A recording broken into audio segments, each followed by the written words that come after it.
Hello दोस्तों, स्वागत है आप सभी का आपके अपने YouTube channel MR world point में। ये आपका प्रैक्टिस सेट नंबर 9 है, जो कि आपका आरआरबी एनटीपीसी रेलवे परीक्षा 2025 के लिए महत्वपूर्ण साबित होगा। और इससे पहले जो प्रैक्टिस सेट है वो आपके चैनल पर डाले जा चुके हैं। चलिए शुरू करते हैं इसका प्रैक्टिस सेट। देखिए, क्वेश्चन दिया है, बाणभट्ट किस भारतीय शासक के दरबारी कवि थे? तो बाणभट्ट किसके दरबार में काम करते थे? ऑप्शन दिए हैं, जहांगीर, अशोक, हर्षवर्धन या फिर चंद्रगुप्त।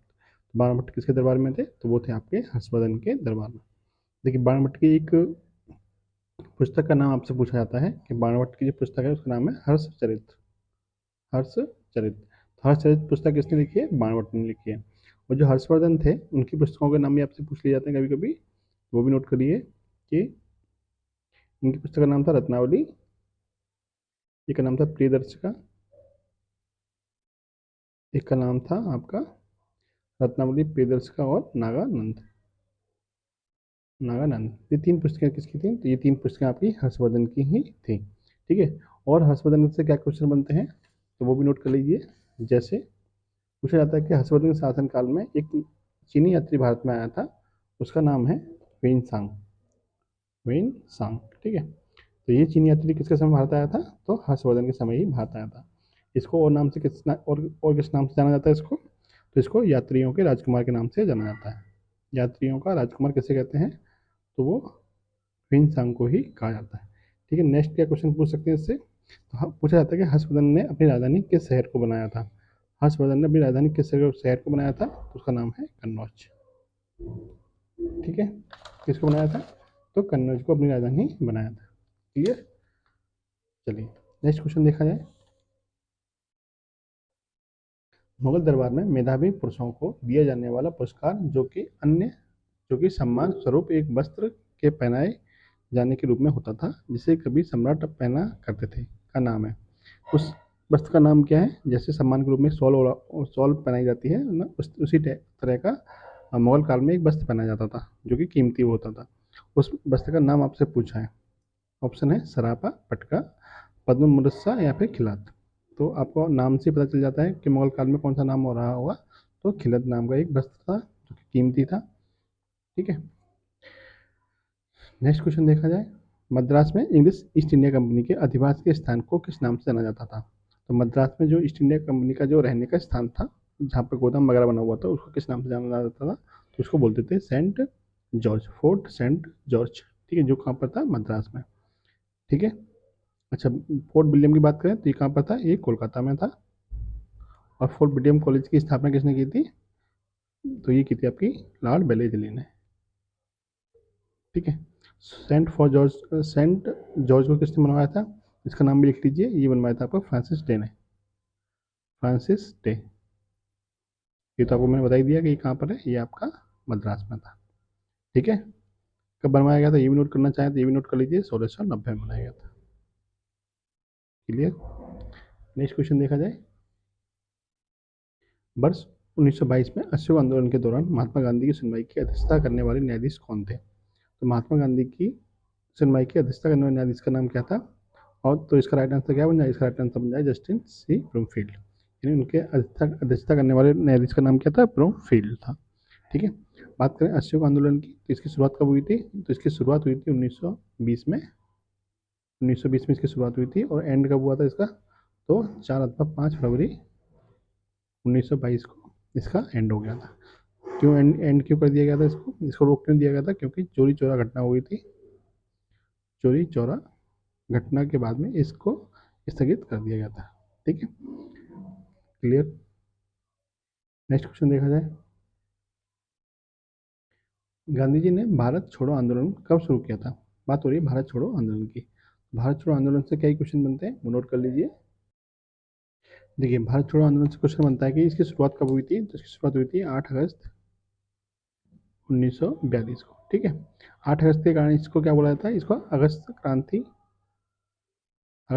या फिर अगस्त आंदोलन भी बोला जाता है। ठीक है। और भारत छोड़ो आंदोलन के बारे में और क्या पूछा था आपसे कि भारत छोड़ो आंदोलन के समय रेडियो रेडियो पर प्रसार करने वाली महिला कौन थी? प्रसार करने वाली महिला।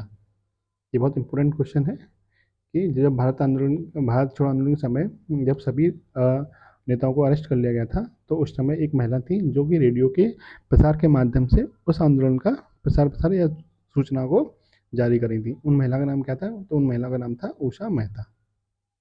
ठीक है, उषा मेहता। उषा मेहता।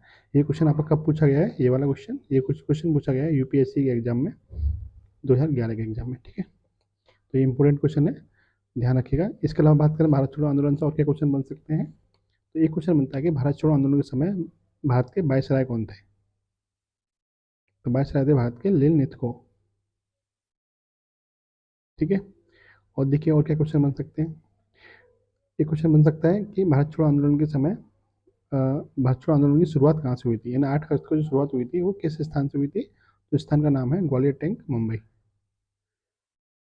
ग्वालियर टैंक, मुंबई से इसकी शुरुआत हुई थी। और इसके समय गांधी जी ने कौन सा नारा दिया था? गांधी जी ने नारा दिया था, करो या मरो का। ठीक है, तो ये सारे क्वेश्चन आपके भारत छोड़ो आंदोलन से बन रहे थे।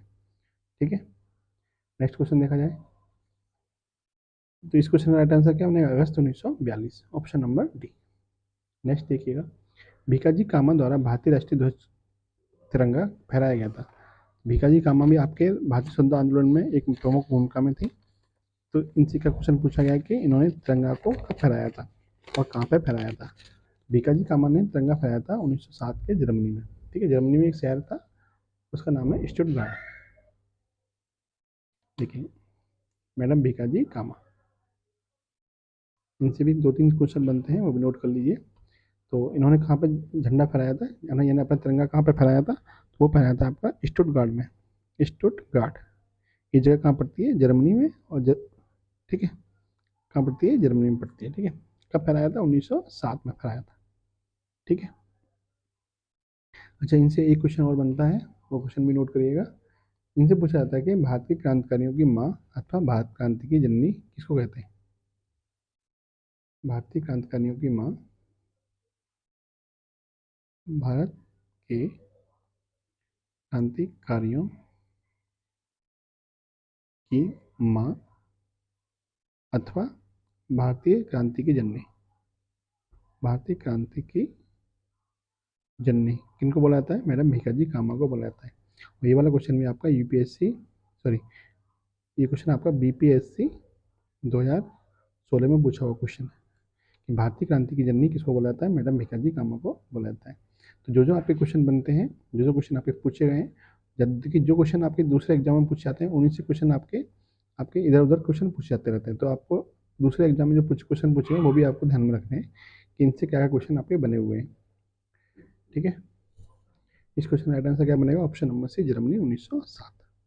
नेक्स्ट क्वेश्चन देखा जाए, पहले नगर निगम की स्थापना 1688 में के पूर्व प्रेसिडेंसी टाउन में ब्रिटिश काल के दौरान की गई थी। देखिए, सबसे पहले जो नगर निगम बना था भारत में वो कहाँ बना था? वो बना था मद्रास में। कहाँ बना था? आपका मद्रास में बना था। कब बना था? 1688 में बना था। ठीक है, और मद्रास आपको पता है कहाँ पे? तमिलनाडु में। नेक्स्ट क्वेश्चन देखा जाए, मोहिनीअट्टम नृत्य शैली भारत के किस राज्य से संबंधित है? मोहिनीअट्टम के बारे में मैंने आपको कल भी पिछले प्रैक्टिस सेट में बताया था कि मोहिनीअट्टम कहाँ का है। मोहिनीअट्टम आपका केरल का है। मोहिनीअट्टम भी केरल का है और कथकली भी केरल का है। और कुल शास्त्रीय नृत्य मैंने आपको बताए थे, कुल शास्त्रीय नृत्य कितने हैं भारत में? तो वो आपके 8 है। ठीक है, बात करें महाराष्ट्र की, तो महाराष्ट्र का एक लोक नृत्य फेमस है, उसका नाम है लावणी और नौटंकी। दो फेमस हो गए, लावणी और नौटंकी। और गुजरात की बात करें तो गरबा और डांडिया, ये दोनों गुजरात के हैं। पंजाब का आपको पता ही है, भांगड़ा, भांगड़ा और गिद्दा। भांगड़ा और गिद्दा कहाँ के? पंजाब के। ठीक है, नेक्स्ट क्वेश्चन देखा जाए, खादर है एक, खादर क्या है? तो देखिए, जो नदियों के द्वारा मिट्टी मिट्टी बहा के लाई जाती है, तो वो दो प्रकार की मिट्टी होती है, एक होती है खादर, एक होती है बागा। यानी कि जो मिट्टी बहा के लाई जाती है, जो नवीन जलोढ़ मिट्टी होती है उसको खादर बोलते हैं, और जो पुरानी जलोढ़ मृदा होती है उसको क्या बोलते हैं? उसको बांगर बोलते हैं। तो खादर क्या है? ये खादर एक प्रकार की नई कछार मिट्टी होती है। ठीक है, इसको नई नवीन जलोढ़ मृदा भी आप कह सकते हैं। ठीक है, इसकी खासियत क्या होती है? ये सबसे ज़्यादा उपजाऊ मिट्टी होती है। सबसे ज़्यादा उपजाऊ मिट्टी कौन सी होती है? वो यही होती है, ठीक है। कौन सी? खादर मिट्टी। क्लियर है?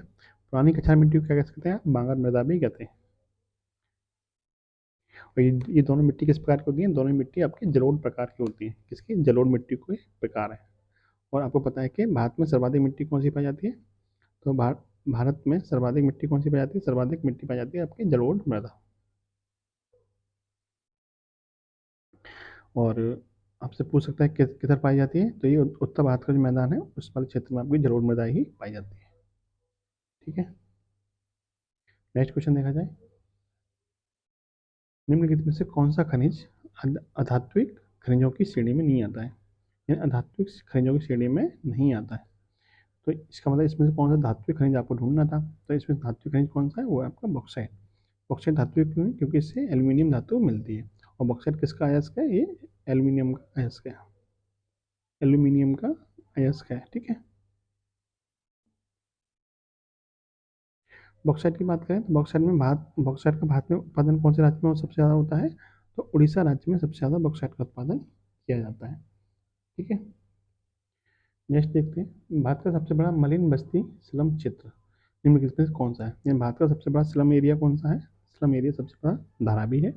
और धारावी कहाँ पड़ता है? आपका महाराष्ट्र में पड़ता है। ठीक है। सबसे बड़ा स्लम एरिया है। स्लम एरिया का मतलब झुग्गी झोपड़ियों वाला क्षेत्र। नेक्स्ट क्वेश्चन देखा जाए। भारतीय रेलवे ने जम्मू और कश्मीर में नदी पर विश्व के सबसे ऊंचे रेलवे आर्क ब्रिज का निर्माण कराया है। देखिए ये क्वेश्चन मैंने आपको पिछली वीडियो में जो डिटेल में समझाता हूँ उसमें मैंने आपको ये वाला पॉइंट क्लियर करा था कि दुनिया का सबसे ऊंचा रेलवे पुल कहाँ पर बना हुआ है? तो वो आपका चेनाब नदी पर ही बना हुआ है। कहाँ पर? जम्मू कश्मीर में चेनाब नदी पर बना हुआ है। ठीक है। ये दुनिया का सबसे ऊंचा रेलवे पुल है। ठीक है। और ये कब बनाया गया था? 5 अप्रैल 2021 को बन के तैयार हुआ था। ठीक है। बात हो रही है चिनाब की, तो चिनाब से कुछ क्वेश्चन नोट कर लीजिए कि चिनाब का वेदों में नाम क्या था? तो चिनाब को वेदों में नाम था अश्किनी। इसके अलावा चिनाब नदी पर बहुत सारी परियोजना है, वो भी पूछी जाती है आपसे। परियोजना का नाम लिख लीजिए। एक तो आपकी बगलिहार बगलिहार परियोजना, दुलहस्ती, नोट करिएगा आप यहाँ पे, दुलहस्ती, बगलिहार, दुलहस्ती, इसके अलावा रतले और सलाल। सलाल परियोजना और रतले परियोजना, ये सब सारी परियोजना किस नदी पर है? तो ये आपकी चिनाब नदी पर ही है। ठीक है। और चिनाब नदी किसकी सहायक नदी है? ये आपको कमेंट बॉक्स में बताना है। कमेंट बॉक्स में बताना है कि चिनाब नदी किस नदी की सहायक नदी है। ठीक है। नेक्स्ट क्वेश्चन देखा जाए। निम्नलिखित में से किस नदी का प्राचीन नाम शतद्री है? किस नदी का प्राचीन नाम क्या है? शतद्री है। तो इसका राइट आंसर क्या बन जाएगा? शतद्री किसका प्राचीन नाम है? तो वह है आपका सतलज का। सतलज नदी का प्राचीन नाम क्या था? सतलज नदी का प्राचीन नाम शतद्री था। इसके अलावा सतलज नदी से जो भी क्वेश्चन बनेंगे वो आपको मैं नोट करा देता हूँ। देखिए नोट करिएगा कि सतलज नदी से कौन कौन से क्वेश्चन बनना है आपके। सबसे पहले पूछ सकता है कि सतलज नदी किस नदी की सहायक नदी है? किस नदी की सहायक नदी है? तो वो आपकी सिंधु नदी की सहायक नदी है। ठीक है। सिंधु नदी की सबसे लंबी सहायक नदी है। ठीक है। सबसे लंबी सहायक नदी कौन सी है? तो वो है आपकी सतलज नदी। इसके अलावा पूछ सकता है कि सतलज नदी का उद्गम कहाँ से होता है? सतलज नदी का उद्गम होता है राजस्थान, तिब्बत से इसका उद्गम होता है। ठीक है। इसके अलावा क्या क्वेश्चन बन सकता है कि सतलज नदी भारत में किस दर्रे से प्रवेश करती है? किस दर्रे से प्रवेश करती है? तो ये आपकी सिपकिला दर्रे से प्रवेश करती है। सिपकिला दर्रा कहाँ पड़ता है? आपका हिमाचल प्रदेश में पड़ता है। यदि पूछ लिया हिमाचल प्रदेश के किस स्थान से भारत में प्रवेश करती है, क्योंकि वो भारत का सबसे, यानी वो जो स्थान है वो भारत का तिब्बत से बड़ा बनाता है, तो उस स्थान का नाम क्या है? किन्नौर जिला। किन्नौर जिला कहाँ पड़ता है? आपका हिमाचल प्रदेश में ही पड़ता है। ठीक है। अच्छा, इसके अलावा एक क्वेश्चन और बनता है सतलज नदी से कि सतलज नदी पर भारत का सबसे बड़ा बांध है। भारत का सबसे बड़ा बांध, भारत का सबसे बड़ा बांध कौन सा है? सबसे बड़ा बांध है आपका भाखड़ा नाला बांध। और भाखड़ा बांध किस नदी पर है? तो भाखड़ा बांध भी आपका सतलज नदी पर ही है। ठीक है। क्लियर? चलिए ये वाला पॉइंट क्लियर हो गया आपका। पूछ लिया जाए कि ब्यास का वेदों में नाम क्या था, या ब्यास का पुराना नाम क्या था? तो वो था आपका बिपाशा। इसके अलावा रावी नदी का पुराना नाम क्या था? वो था आपका परशुनी। और झेलम नदी का पूरा नाम क्या था? तो झेलम नदी का पूरा नाम था बेतस्ता। ठीक है, क्लियर। अच्छा, रावी नदी वाला जो क्वेश्चन है आपका, रावी नदी का पूरा नाम क्या था? ये क्वेश्चन आपका एसएससी सीपीओ 2019 में पूछा हुआ क्वेश्चन है। SSC CPO 2019। ठीक है, चलिए नेक्स्ट क्वेश्चन देखिएगा। ये नदी को सिंगी खम्मन या सिर के मुंह के रूप में जाना जाता है, यानी किस नदी का नाम सिंगी खम्मन या फिर सिर के मुंह के समान है? तो कौन सी नदी है? तो उस नदी का नाम है सिंधु नदी। ठीक है, सिंधु नदी को सिंगी खम्मन या फिर सिर के मुंह के समान भी बोला जाता है। बात करें सिंधु नदी की, तो सिंधु नदी का उद्गम कहाँ से होता है? इसका उद्गम होता है मानसरोवर झील। मानसरोवर झील तिब्बत से इसका उद्गम होता है। ठीक है, इसके अलावा इसको, अच्छा इसके अलावा आप एक पॉइंट नोट करिएगा। आपको पता है भारत में अभी कुछ दिन पहले पहलगाम पहलगाम घटना घटी थी, तो उसके बाद भारत ने सिंधु जल समझौता था उसको बंद स्थगित कर दिया है। सिंधु जल समझौता को स्थगित कर दिया है। सिंधु जल समझौता क्या था वो भी आप समझ लीजिए। यहाँ पे सिंधु नदी का नाम आया तो देखिए, सिंधु समझौता। सिंधु समझौता कब हुआ था? तो ये हुआ था आपका 1960 में। किस किस के बीच हुआ था? भारत और पाकिस्तान के बीच में हुआ था। और इस भारत और पाकिस्तान के बीच हुआ था, लेकिन इसकी मध्यस्थता किसने कर पाई थी, यानी इसमें बिचौलिया कौन था? तो ये क्वेश्चन आपके लिए इंपॉर्टेंट बनेगा कि भारत सिंधु समझौता में मध्यस्थता किसने करी थी, क्योंकि करंट में क्वेश्चन चल रहा है आपका। तो ये क्वेश्चन आपका इंपॉर्टेंट है कि इसमें मध्यस्थता जो करी थी वो विश्व बैंक ने की थी। ठीक है, इसको आप इंपॉर्टेंट नोट कर लीजिए कि सिंधु समझौता में जो भारत और पाकिस्तान के बीच में मध्यस्थता करी थी वो किसने की थी? वो विश्व बैंक ने मध्यस्थता की थी। अच्छा, सिंधु समझौता था क्या? देखिए, 6 नदियाँ थी आपकी, आपको पता होगा। 3 नदियाँ थी आपकी, रावी, ब्यास और सतलज। इसके अलावा 3 नदियाँ और कौन सी हैं? वो हैं आपकी सिंधु, चिनाब और झेलम। ठीक है, इन 3 नदियों का पानी किसको मिलेगा? भारत को मिलेगा। और इन 3 नदियों का पानी किसको मिलेगा? तो इन 3 नदियों का पानी मिलेगा आपको पाकिस्तान को। ठीक है, अच्छा इन जो ये आपकी क्या कहते हैं, ये 6 जो नदियाँ हैं, इन 6 नदियों का पानी में से कितने कितने परसेंट मिलेगा? तो इस 6 नदियों के पानियों में से जैसे पूरा पूरा पानी तो भारत को नहीं मिलेगा, ना ही इसका पूरा पूरा पानी पाकिस्तान को मिलेगा।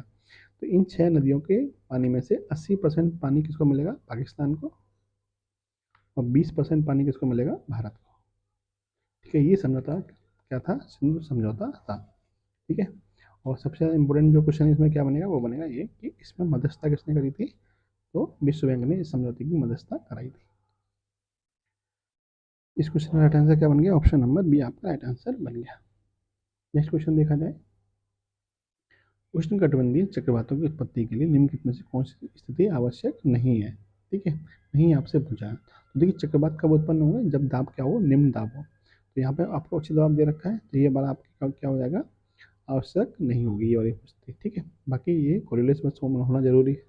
और टेम्परेचर अधिक होगा तभी आपको निम्न दाब बनेगा। और ऊर्ध्वाधर हवा की गति में छोटे बदलाव होने चाहिए, जिससे कि वो हवा क्या होगी? घूमेगी। ठीक है, तो ऑप्शन नंबर जो बी है वो आपका उच्च दाब के उष्णकटिबंधीय चक्रवात बनने के लिए आवश्यक नहीं है। इसके अलावा कुछ चक्रवात जो होते हैं उष्णकटिबंधीय चक्रवात, उनसे क्वेश्चन क्या पूछे जाते हैं? आपको नाम दे दिया जाता है और पूछा जाता है कि ये चक्रवात कहाँ पे आते हैं, इस टाइप के जो चक्रवात हैं वो कहाँ पर आते हैं। जैसे आपसे पूछ सकता है कि हरिकेन, हरिकेन उष्णकटिबंधीय चक्रवात कहाँ पे आते हैं? थाई, और उसके बाद में टाइफून, उसके अलावा साइक्लोन और आपका बिली ब्लीच। इस ये 3 4 तरह के क्या है? साइक्लो चक्रवात है। तो पूछा जाता है हरिकेन कहाँ पर आता है? ये आपका आता है यूएसए के तट पर। टाइफून कहाँ आता है? ये आपका चीन और फिलीपींस के तट पर आता है।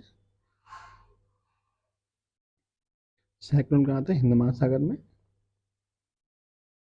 ठीक है, और बिली ब्रीज कहाँ आता है? ऑस्ट्रेलिया में आता है। ठीक है, चलिए नेक्स्ट क्वेश्चन देखा जाए।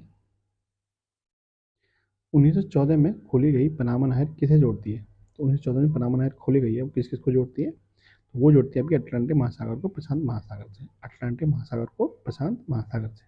यदि इसमें भी स्पेशल पूछ लिया जाए कि अटलांटिक में उत्तरी अटलांटिक को जोड़ती है या फिर दक्षिण अटलांटिक, तो ये जोड़ती है उत्तरी अटलांटिक को उत्तरी प्रशांत महासागर से। ठीक है, तो इसका राइट आंसर क्या बनेगा? Option number B.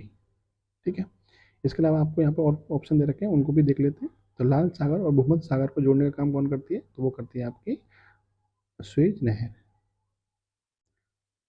स्वेज नहर पे क्वेश्चन पूछा जाता है कि स्वेज नहर पे किस देश का अधिकार है? तो वो है आपका मिस्र, यानी कि इजिप्ट का अधिकार है। अच्छा, हिंद महासागर और पैसिफिक महासागर को जोड़ने वाली संधि का नाम क्या है? तो उसका नाम है मलक्का जल संधि। मलक्का जल संधि, ठीक है। और इसके अलावा कुछ और जल संधियाँ और हैं, वो भी नोट कर लीजिए। जैसे काला सागर को मरमरा सागर से जोड़ने वाली जल संधि का नाम क्या है? मरमरा सागर से जोड़ने वाली जल संधि का नाम है बॉस्फोरस। बॉस्फोरस। इसके अलावा भारत और श्रीलंका के बीच में कौन सी जल संधि है? तो उसका नाम है पाक जल संधि। पाक जल संधि, ठीक है। इसके अलावा एक क्वेश्चन और एनटीपीसी 2021 में पूछा गया था। एनटीपीसी 2021 में पूछा हुआ क्वेश्चन था कि देखिए, अटलांटिक महासागर और उत्तरी अटलांटिक महासागर और उत्तरी पैसिफिक, यानी पैसिफिक मतलब प्रशांत महासागर को जोड़ने वाली जल संधि का नाम क्या था? तो वो आपकी कौन सी नहर है? वो आपकी पनामा नहर है, ठीक है। और उत्तरी के बाद में यदि हम ये देखते हैं यहाँ पे दक्षिणी अटलांटिक महासागर को दक्षिणी प्रशांत महासागर से जोड़ने वाली जल संधि का नाम क्या है? तो उसका नाम है आपका मैगलन। क्या नाम है उसका? मैगलन जल संधि, ठीक है। क्या नाम है उसका? मैगलन जल संधि उसका नाम है। और ये क्वेश्चन आपका एनटीपीसी 2021 में पूछा गया है, ठीक है। तो ये वाला क्वेश्चन आपका क्लियर हो गया पूरा। नेक्स्ट क्वेश्चन देखा जाए। क्वेश्चन दिया है, अर्थ पावर एक वैश्विक पर्यावरण कार्यक्रम है जिसके द्वारा शुरू किया गया है। देखिए, अर्थ पावर क्या होता है कि मार्च के अंतिम सप्ताह में कोई एक दिन डिसाइड किया जाता है जिसमें 1 घंटे के लिए पूरी दुनिया भर की लाइट को क्या कर दिया जाता है? बंद कर दिया जाता है, जिससे कि पर्यावरण का संरक्षण किया जा सके। तो ये प्रोग्राम जो है किसके द्वारा किया जाता है? ये किया जाता है आपका WWF यानी कि world wild life fund for nature, यानी कि विश्व वन्यजीव कोष के द्वारा ये प्रोग्राम किया जाता है, ठीक है। बात करें WWF की, तो इसकी स्थापना कब हुई थी? 1961 में। और इसका जो लोगो है उसमें कौन सा जानवर बना हुआ है? उसमें जानवर बना हुआ है पांडा, विशाल पांडा इसका लोगो है, ठीक है। इसका मुख्यालय पूछ लिया आपने, इसका मुख्यालय कहाँ पर है? वो है आपका ग्लैंड, और ग्लैंड कहाँ पड़ता है? स्विट्जरलैंड में, ठीक है। यहाँ तक क्लियर बात होगी। नेक्स्ट क्वेश्चन देखा जाए। भारतीय संविधान का अनुच्छेद 72 क्षमादान आदि और कुछ मामलों में सजा को निलंबित, परिहार या लघुकरण करने की शक्ति से संबंधित है। यानी जो अनुच्छेद 72 के तहत जो क्षमादान की शक्ति दी गई है, किसको दी गई है? तो वो दी गई है आपकी राष्ट्रपति को, ठीक है। राष्ट्रपति मृत्युदंड प्राप्त व्यक्ति को भी दोषमुक्त या फिर सजा मुक्त कर सकता है, ठीक है। इन सबसे बड़ी सजा कौन सी होती है? मृत्युदंड की होती है। तो मृत्युदंड को भी वो माफ कर सकता है, माफ कर सकता है, ठीक है। मृत्युदंड को भी माफ कर सकता है, क्लियर। अच्छा, राष्ट्रपति के बारे में आपको पिछली प्रैक्टिस आइटम बता ही दिया था। चलिए नेक्स्ट क्वेश्चन देखा जाए फिर। भारत के संविधान का कौन सा अनुच्छेद राष्ट्रपति को संसद के दोनों सदनों की संयुक्त बैठक बुलाने की शक्ति प्रदान करता है? यानी संयुक्त बैठक बुलाने की शक्ति प्रदान कौन करता है? संयुक्त बैठक की शक्ति प्रदान करता है अनुच्छेद 108, ठीक है। ज्वाइंट सिटिंग की पावर किस अनुच्छेद के तहत दी गई है? तो 108 के तहत दी गई है। किसको दी गई है? तो राष्ट्रपति को दी गई है, ठीक है। ये पॉइंट भी इंपॉर्टेंट है, किसको दी गई है? राष्ट्रपति को। किस आर्टिकल के तहत? तो 108 के तहत दी गई है। अच्छा, आपसे पूछा है कि संयुक्त बैठक बुलाना यानी सत्र आहूत करना और सत्र अवसान करना की पावर किसके पास है? तो राष्ट्रपति के पास है। लेकिन ज्वाइंट सिटिंग की यानी संयुक्त बैठक की अध्यक्षता कौन करेगा? तो अच्छा, अध्यक्षता करने का काम किसका है? तो वो है लोकसभा स्पीकर का। लोकसभा स्पीकर का काम है, ठीक है। लोकसभा अध्यक्ष का काम है ज्वाइंट सिटिंग की अध्यक्षता करने का, ठीक है। नेक्स्ट क्वेश्चन देखिएगा आप।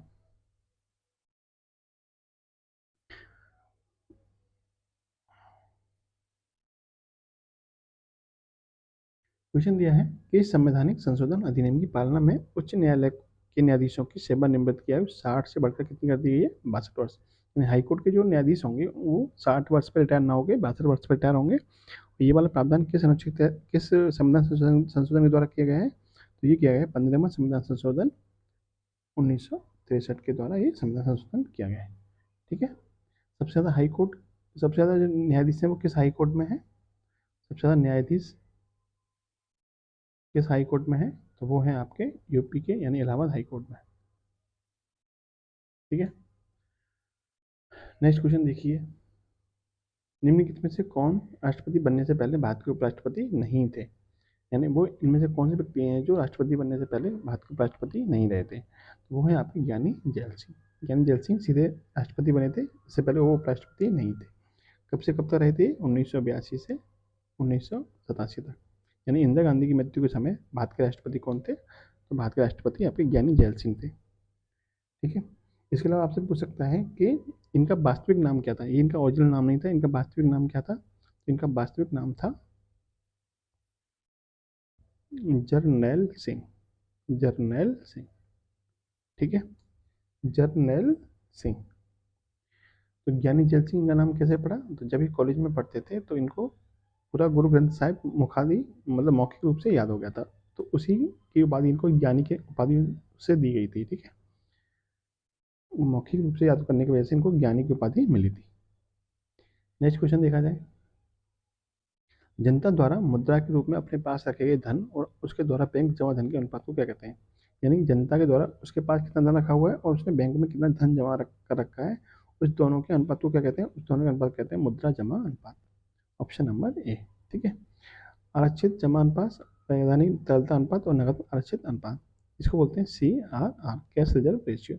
CRR क्या होता है कि बैंक द्वारा आरबीआई के पास में कुछ कैश के रूप में धन जमा होता है, उसको बोलते हैं CRR। और वैधानिक तरलता अनुपात ये होता है SLR, ये भी आरबीआई के पास जमा होता है, पर ये संपत्ति के रूप में, मतलब वैसी संपत्ति जो होती है सॉलिड संपत्ति के रूप में ये रखा होता है। ठीक है, नेक्स्ट क्वेश्चन देखिए, राष्ट्रीय कृषि और ग्रामीण बैंक नाबार्ड की स्थापना किस वर्ष की? बात करें नाबार्ड की तो इसकी स्थापना हुई थी 12 जुलाई 1982 को। और इसका मुख्यालय कहाँ पर है? इसका मुख्यालय आपका मुंबई में है। इसके वर्तमान में हेड भी चेंज हो गए, तो इसके वर्तमान में हेड कौन है? इसके वर्तमान में हेड है KV साजी। KV साजी, ठीक है। और क्वेश्चन ग्रामीण बैंक से, सॉरी क्या कहते हैं, नाबार्ड बैंक से और क्या क्वेश्चन बनता है? तो नाबार्ड बैंक से पूछा था नाबार्ड बैंक का काम क्या होता है? तो ग्रामीण विकास के लिए ऋण उपलब्ध कराना, ग्रामीण विकास के लिए ऋण उपलब्ध कराना इसका प्रमुख कार्य होता है। ठीक है, चलिए नेक्स्ट क्वेश्चन देखा जाए। पिछले क्वेश्चन का आंसर कितना बन जाएगा? 1982। नेक्स्ट दिया है, इनमें से किसका उपयोग परिपथ को विच्छेदित या विद्युत परिपथ को बंद करने के लिए किया जाता है? यानी किसके प्रयोग, किसका यूज करके आप लाइट को बंद कर सकते हैं या फिर लाइट को ऑन कर सकते हैं? तो आपको बताइए इनमें से कौन सा ऑप्शन सही हो जाएगा? स्विच। स्विच ऑन करेंगे तो लाइट आ जाएगी और स्विच बंद कर देंगे तो लाइट चली जाएगी, है ना। तो ऑप्शन नंबर ये आपका सही है। नेक्स्ट देखिए, ल्यूसीमीटर का उपयोग करके, ल्यूसीमीटर का उपयोग मापने के लिए किया जाता है? क्या मापने के लिए किया जाता है? ल्यूसीमीटर का जो उपयोग किया जाता है वो प्रकाश की तीव्रता को मापने के लिए किया जाता है। इसके अलावा प्रकाश की तीव्रता को मापने के लिए फोटोमीटर का भी प्रयोग किया जाता है। फोटोमीटर भी किसके काम आता है? प्रकाश की तीव्रता को मापने ही के लिए ही काम आता है। ठीक है, बात करें प्रकाश की, तो प्रकाश की चाल आपसे पूछ सकता है, प्रकाश की चाल कितनी होती है? प्रकाश की चाल होती है 3 × 10⁸ मीटर पर सेकेंड। ठीक है, इसके अलावा पूछ सकता है प्रकाश की चाल सर्वाधिक किस में होती है? यानी सर्वाधिक चाल प्रकाश की किस में होती है? तो वो होती है आपकी निर्वात में। ठीक है, और इसके अलावा यदि आपसे पूछ लिया है प्रकाश से संबंधित ही कि प्रकाश वर्ष किसका मात्रक है? प्रकाश वर्ष किसका मात्रक है? तो ये आपका दूरी का मात्रक है, ना कि प्रकाश का मात्रक है। ठीक है, किसका मात्रक है? दूरी का ही मात्रक है। क्लियर, चलिए नेक्स्ट क्वेश्चन देखते हैं। निम्नलिखित में से कौन सा अम्ल लाल चींटियों में उपस्थित होता है? आपसे पूछा लाल चींटी पूछा जाए, चाहे आपका मधुमक्खी पूछा जाए, चाहे बिच्छू पूछा जाए, ठीक है, चाहे बर्र पूछा जाए, एक बर्र होता है वो भी पूछा जाए, चींटी पूछा जाए, इन सब में कौन सा अम्ल होता है? तो इन सब में फार्मिक अम्ल ही होता है। इन सब में कौन सा अम्ल होता है? फार्मिक अम्ल ही होता है। मैलिक अम्ल किस में होता है? तो ये सेब में पाया जाता है। और ऑक्जेलिक अम्ल किस में होता है? पालक में। और जो किडनी के अंदर पथरी होती है, किडनी की पथरी, वो भी किसकी बनी होती है? वो भी आपकी ऑक्जेलिक अम्ल की ही बनी होती है। नेक्स्ट क्वेश्चन है, प्रोटीन पाचन एंजाइम की पहचान करें। यानी इनमें से ऐसा कौन सा एंजाइम है जो प्रोटीन का पाचन करता है? तो प्रोटीन का पाचन करने वाला इनमें एंजाइम कौन सा है, वो है आपका पेप्सिन। पेप्सिन कहाँ पाया जाता है, आमाशय में। ठीक है, आमाशय में प्रोटीन का पाचन कौन करता है, पेप्सिन एंजाइम करता है। इसके अलावा पूछा जाए एमआरएच का काम क्या है, ये आपका कार्बोहाइड्रेट का पाचन करता है, और लाइपेज आपका वसा का पाचन करता है।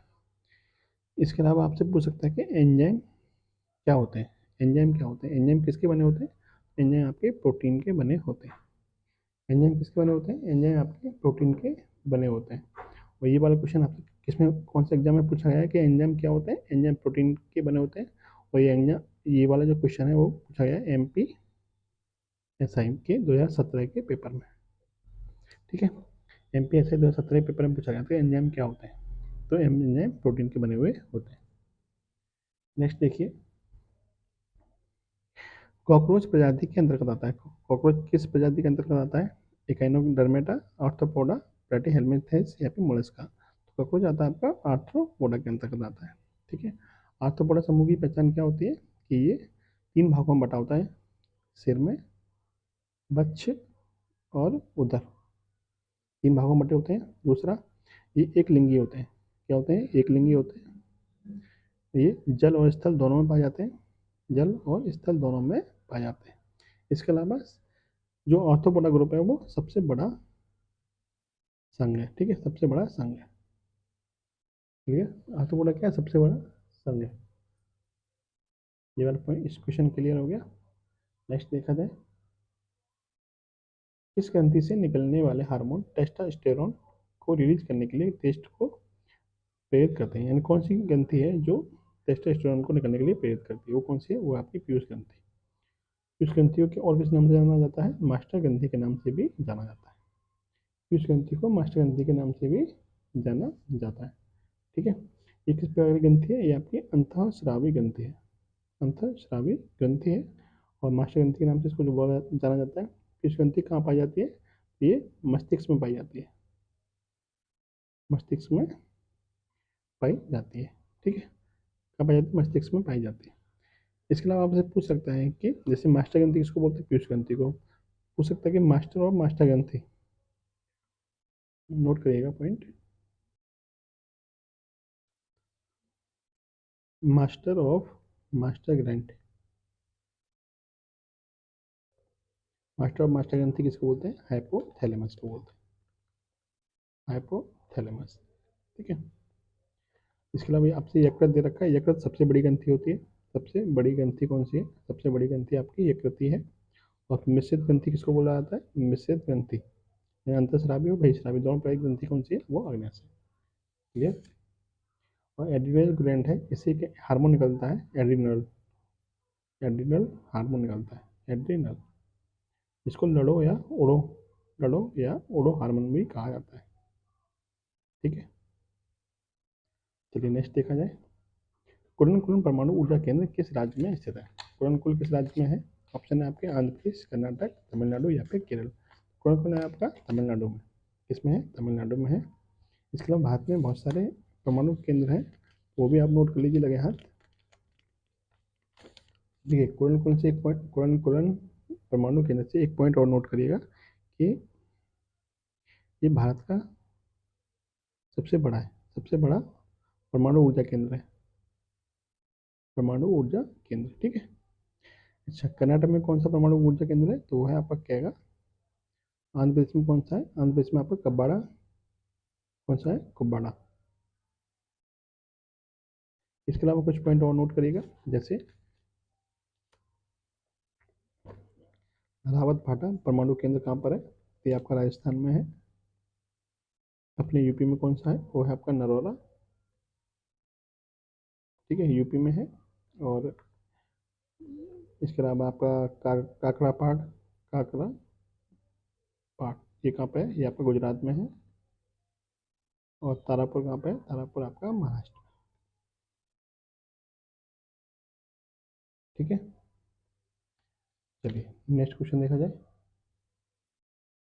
CE-20 एक है जिसे इसरो द्वारा विकसित किया गया है। CE-20 क्या है, सी का फॉर्म क्या है, क्रायोजेनिक इंजन। तो क्रायोजेनिक इंजन किसमें, क्रायोजेनिक का मतलब क्या होता है, सॉरी CE-20 का मतलब क्या हो गया, इसका संबंध है आपका क्रायोजेनिक इंजन, यानी उच्च प्रमोद वाला क्रायोजेनिक इंजन से है। ठीक है, किसके द्वारा विकसित किया गया? इसरो के द्वारा विकसित किया गया। इसरो की बात करें तो इसकी फुल फॉर्म क्या होती है? इंडियन स्पेस रिसर्च ऑर्गेनाइजेशन, यानी कि भारतीय अंतरिक्ष अनुसंधान संगठन। ठीक है, इसकी स्थापना कब हुई थी? 15 अगस्त 1969 को इसकी स्थापना हुई थी। इसका मुख्यालय कहाँ है? बेंगलुरु में। और इसकी वर्तमान में हेड चेंज हो गए, उनका नाम क्या है? बी नारायण। ठीक है, बी नारायण इसके वर्तमान में हेड है। किसके हेड है? इसरो के हेड है। ठीक है, अच्छा यहाँ पे एक पॉइंट नोट करिएगा कि अब अंतरिक्ष की बात चल रही है, तो भारत में अंतरिक्ष विज्ञान के जनक किसको बोलते हैं? भारत में अंतरिक्ष विज्ञान के जनक कौन है? तो वो है आपके विक्रम साराभाई। विक्रम साराभाई। ठीक है, चलिए नेक्स्ट देखिएगा। नेक्स्ट है आपका भारत में सूचना प्रौद्योगिकी अधिनियम। सूचना प्रौद्योगिकी अधिनियम किस वर्ष में पारित किया गया था? 2008, 2005 या फिर 2001? तो सूचना प्रौद्योगिकी अधिनियम आपका 2000 में आया था। और आरटीआई, राइट टू इंफॉर्मेशन, ये किस में आया था? ये 2005 में आया था। ठीक है, नेक्स्ट दिया है सीपीयू द्वारा मेमोरी में किसी लोकेशन के एक्सेस में लगने वाला समय निम्न में से क्या है? ऑप्शन देखिए, निर्देश चक्र, मेमोरी फॉर्मेटिंग टाइम, सीपीयू आवृत्ति या फिर मेमोरी एक्सेस टाइम। तो सीपीयू द्वारा मेमोरी में किसी लोकेशन के एक्सेस में लगने वाला टाइम को क्या बोलते हैं? Memory access time. Option number D. ठीक है, बात हो रही है सीपीयू की, तो सीपीयू की फुल फॉर्म क्या होती है? सीपीयू फॉर्म होती है सेंट्रल प्रोसेसिंग यूनिट। ठीक है, सेंट्रल प्रोसेसिंग यूनिट, इसको क्या बोलते हैं? इसको बोलते हैं कंप्यूटर का माइंड। कंप्यूटर का माइंड या फिर कंप्यूटर का दिमाग, किसको बोला जाता है? ये बोला जाता है आपका सीपीयू को। ठीक है, चलिए नेक्स्ट क्वेश्चन देखा जाए। आमतौर पर एक मानक लैपटॉप के अल्फा न्यूमेरिक कीबोर्ड पर कितनी कुंजियाँ होती हैं? कितने बटन होते हैं? 80, 84, 110 या फिर 112? तो कितने बटन होते हैं? 110 होते हैं। ठीक है, ऑप्शन नंबर सी। भारत का सबसे पुराना हॉकी टूर्नामेंट कौन सा है? सभी को पता है, जीके का क्वेश्चन है। कौन सा है? बैटन कप है। कौन सा है? बैटन कप है। ठीक है, इसकी शुरुआत कब हुई थी? 1895 में। नेक्स्ट देखिएगा, India means freedom. India means freedom किसकी आत्मकथा है? किसकी ऑटोबायोग्राफी है? तो जो पिछले कुछ प्रैक्टिस सेट हुए हैं, मैंने उसमें आपको डिटेल में जब क्वेश्चन कराए थे उसमें बताया था कि इंडिया मीन्स फ्रीडम पुस्तक किसकी है, तो वो आपके अबुल कलाम आज़ाद की है। अबुल कलाम आज़ाद के बारे में पॉइंट मैंने आपको लिखाए थे कि ये भारत के पहले शिक्षा मंत्री थे, भारत के प्रथम शिक्षा मंत्री। उन्होंने एक पत्रिका भी निकाली थी, उस पत्रिका का नाम था अल हिलाल। ठीक है, अल हिलाल पत्रिका किसकी थी? तो अबुल कलाम आज़ाद की थी। ठीक है, और भारतीय स्वतंत्रता से पहले भारत की स्वतंत्रता से पहले भारतीय राष्ट्रीय कांग्रेस के सबसे कम उम्र के सबसे कम उम्र के अध्यक्ष भी यही रहे थे। सबसे कम उम्र के और सबसे लंबे समय तक ये अध्यक्ष कौन रहे थे? वो आपके यही रहे थे, अबुल कलाम आज़ाद। नेक्स्ट है, किस भारतीय स्वतंत्रता सेनानी को भारत का बिस्मार्क कहा जाता है? ये क्वेश्चन तो मैंने आपको पहले प्रैक्टिस सेट में कराया था। भारत का बिस्मार्क किसे कहते हैं? तो वो कराते हैं सरदार वल्लभ भाई पटेल को। सरदार वल्लभ भाई पटेल के बारे में पॉइंट नोट कराए थे आपको कि स्टैचू ऑफ यूनिटी किसकी मूर्ति है? वो आपकी सरदार वल्लभ भाई पटेल की मूर्ति है। कहाँ पर है? केवड़िया, गुजरात में। ठीक है, और इसके अलावा भारत का प्रथम प्रथम उप प्रधानमंत्री और गृह मंत्री, वो भी कौन है? वो भी सरदार वल्लभ भाई पटेल है। ठीक है, प्रधानमंत्री पहले कौन और गृह मंत्री कौन है? सरदार वल्लभ भाई पटेल है। क्लियर? चलिए नेक्स्ट क्वेश्चन देखा जाए। अंतर्राष्ट्रीय संगठन ब्रिक्स का मुख्यालय कहाँ पर है? ब्रिक्स मतलब BRICS। ब्रिक्स का मुख्यालय कहाँ पर है? तो ब्रिक्स का मुख्यालय शंघाई चीन में है। कहाँ पर है? शंघाई चीन में। अच्छा, ब्रिक्स में कितने देश थे? पहले 5 देश थे। B for Brazil, R for Russia, I for India, C for China, S for south Africa. पहले 5 देश थे, लेकिन वर्तमान में कितने देश हो गए? अब 10 देश हो गए। 10वां देश पूछा जाए आपसे, 10वां देश कौन सा है? तो 10वां देश आपका इंडोनेशिया है। ठीक है, और ब्रिक्स का मुख्यालय कहाँ पर है? शंघाई चीन में। ठीक है, चलिए नेक्स्ट क्वेश्चन देखा जाए। भारत सरकार ने वीर बाल दिवस के रूप में मनाने का निर्णय किस तिथि को लिया है? वीर बाल दिवस क्यों मनाया जाता है? तो वीर बाल दिवस इसलिए मनाया जाता है क्योंकि जो आपके सिख धर्म के 10वें गुरु थे गुरु गोविंद सिंह उनके बच्चों को यानी साहबजादों को मुगल सेना द्वारा शहीद कर दिया गया था।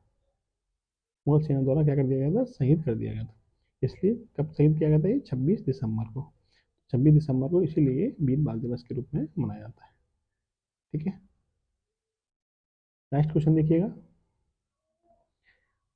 टॉड मेमोरियल ट्रॉफी भारत में निम्नलिखित में से किस खेल से संबंधित है?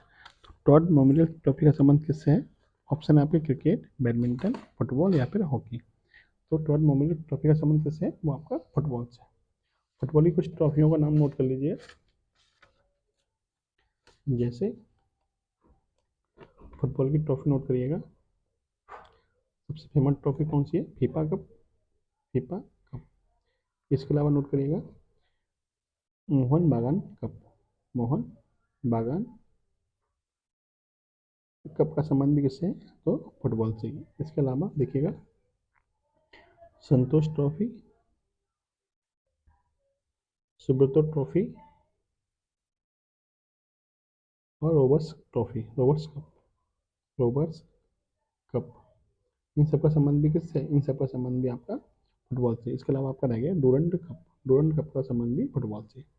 इसके अलावा आपसे पूछा है कि इसके क्वेश्चन का राइट आंसर फुटबॉल बन जाएगा। बैडमिंटन के बारे में पूछा जाए कि बैडमिंटन की ट्रॉफी कौन कौन सी है? देखिए बैडमिंटन की दो ट्रॉफी फेमस है, एक तो आपकी थॉमस कप और एक आपका उबेर कप। ठीक है, तो इस क्वेश्चन का राइट आंसर क्या बन गया? ऑप्शन नंबर सी बन गया। तो ये था आपका जीएस का पोर्शन का प्रैक्टिस सेट। अब देखिए मैथ का प्रैक्टिस सेट देखते हैं। देखिए पहला क्वेश्चन दिया है 11 से 50 के बीच कितनी संख्याएं ऐसी हैं जो 7 से विभाज्य हैं परंतु 3 से विभाज्य नहीं है? कहाँ से? 11 से 50 के बीच में। देख लेते हैं कौन कौन सी संख्याएं हैं जो 7 से कट रही हैं। तो पहली तो हो जाएगी आपकी 14, 21, 28, 35, 42 और 49। इनमें से ऐसी कितनी संख्याएं हैं जो 3 से विभाज्य नहीं है? तो देखिए एक तो ये हो गई, एक आपकी ये हो गई, एक आपकी ये हो गई, एक आपकी ये हो गई। कितनी संख्या ऐसी हैं? 1, 2, 3, 4। तो 4 संख्या ऐसी हैं जो 3 से विभाज्य नहीं है। ठीक है, और वो 7 से कट रही है। यही आपसे पूछा था। ऑप्शन नंबर बी आपका सही आंसर हो जाएगा। ठीक है, चलिए नेक्स्ट क्वेश्चन देखा जाए। 3 से विभाज्य संख्याओं को छोड़कर 1 से 99 तक संख्याओं तक की गिनती में 5 कितनी बार आएगा? तो मैंने जब आपको शॉर्ट वीडियो बनाई थी एनटीपीसी, उसमें मैंने आपको बताया था कि 1 से लेके 100 तक, 1 से लेके 100 तक कह लीजिए या फिर 1 से लेके 99 तक 5 का अंक कितनी बार आता है संख्याओं में? 5 का अंक आता है 20 बार।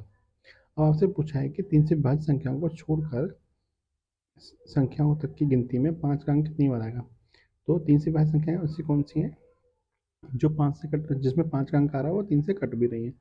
पहली संख्या होगी 15, दूसरी होगी आपकी 45, तीसरी होगी आपकी 51, 54 और एक आपकी होगी 57।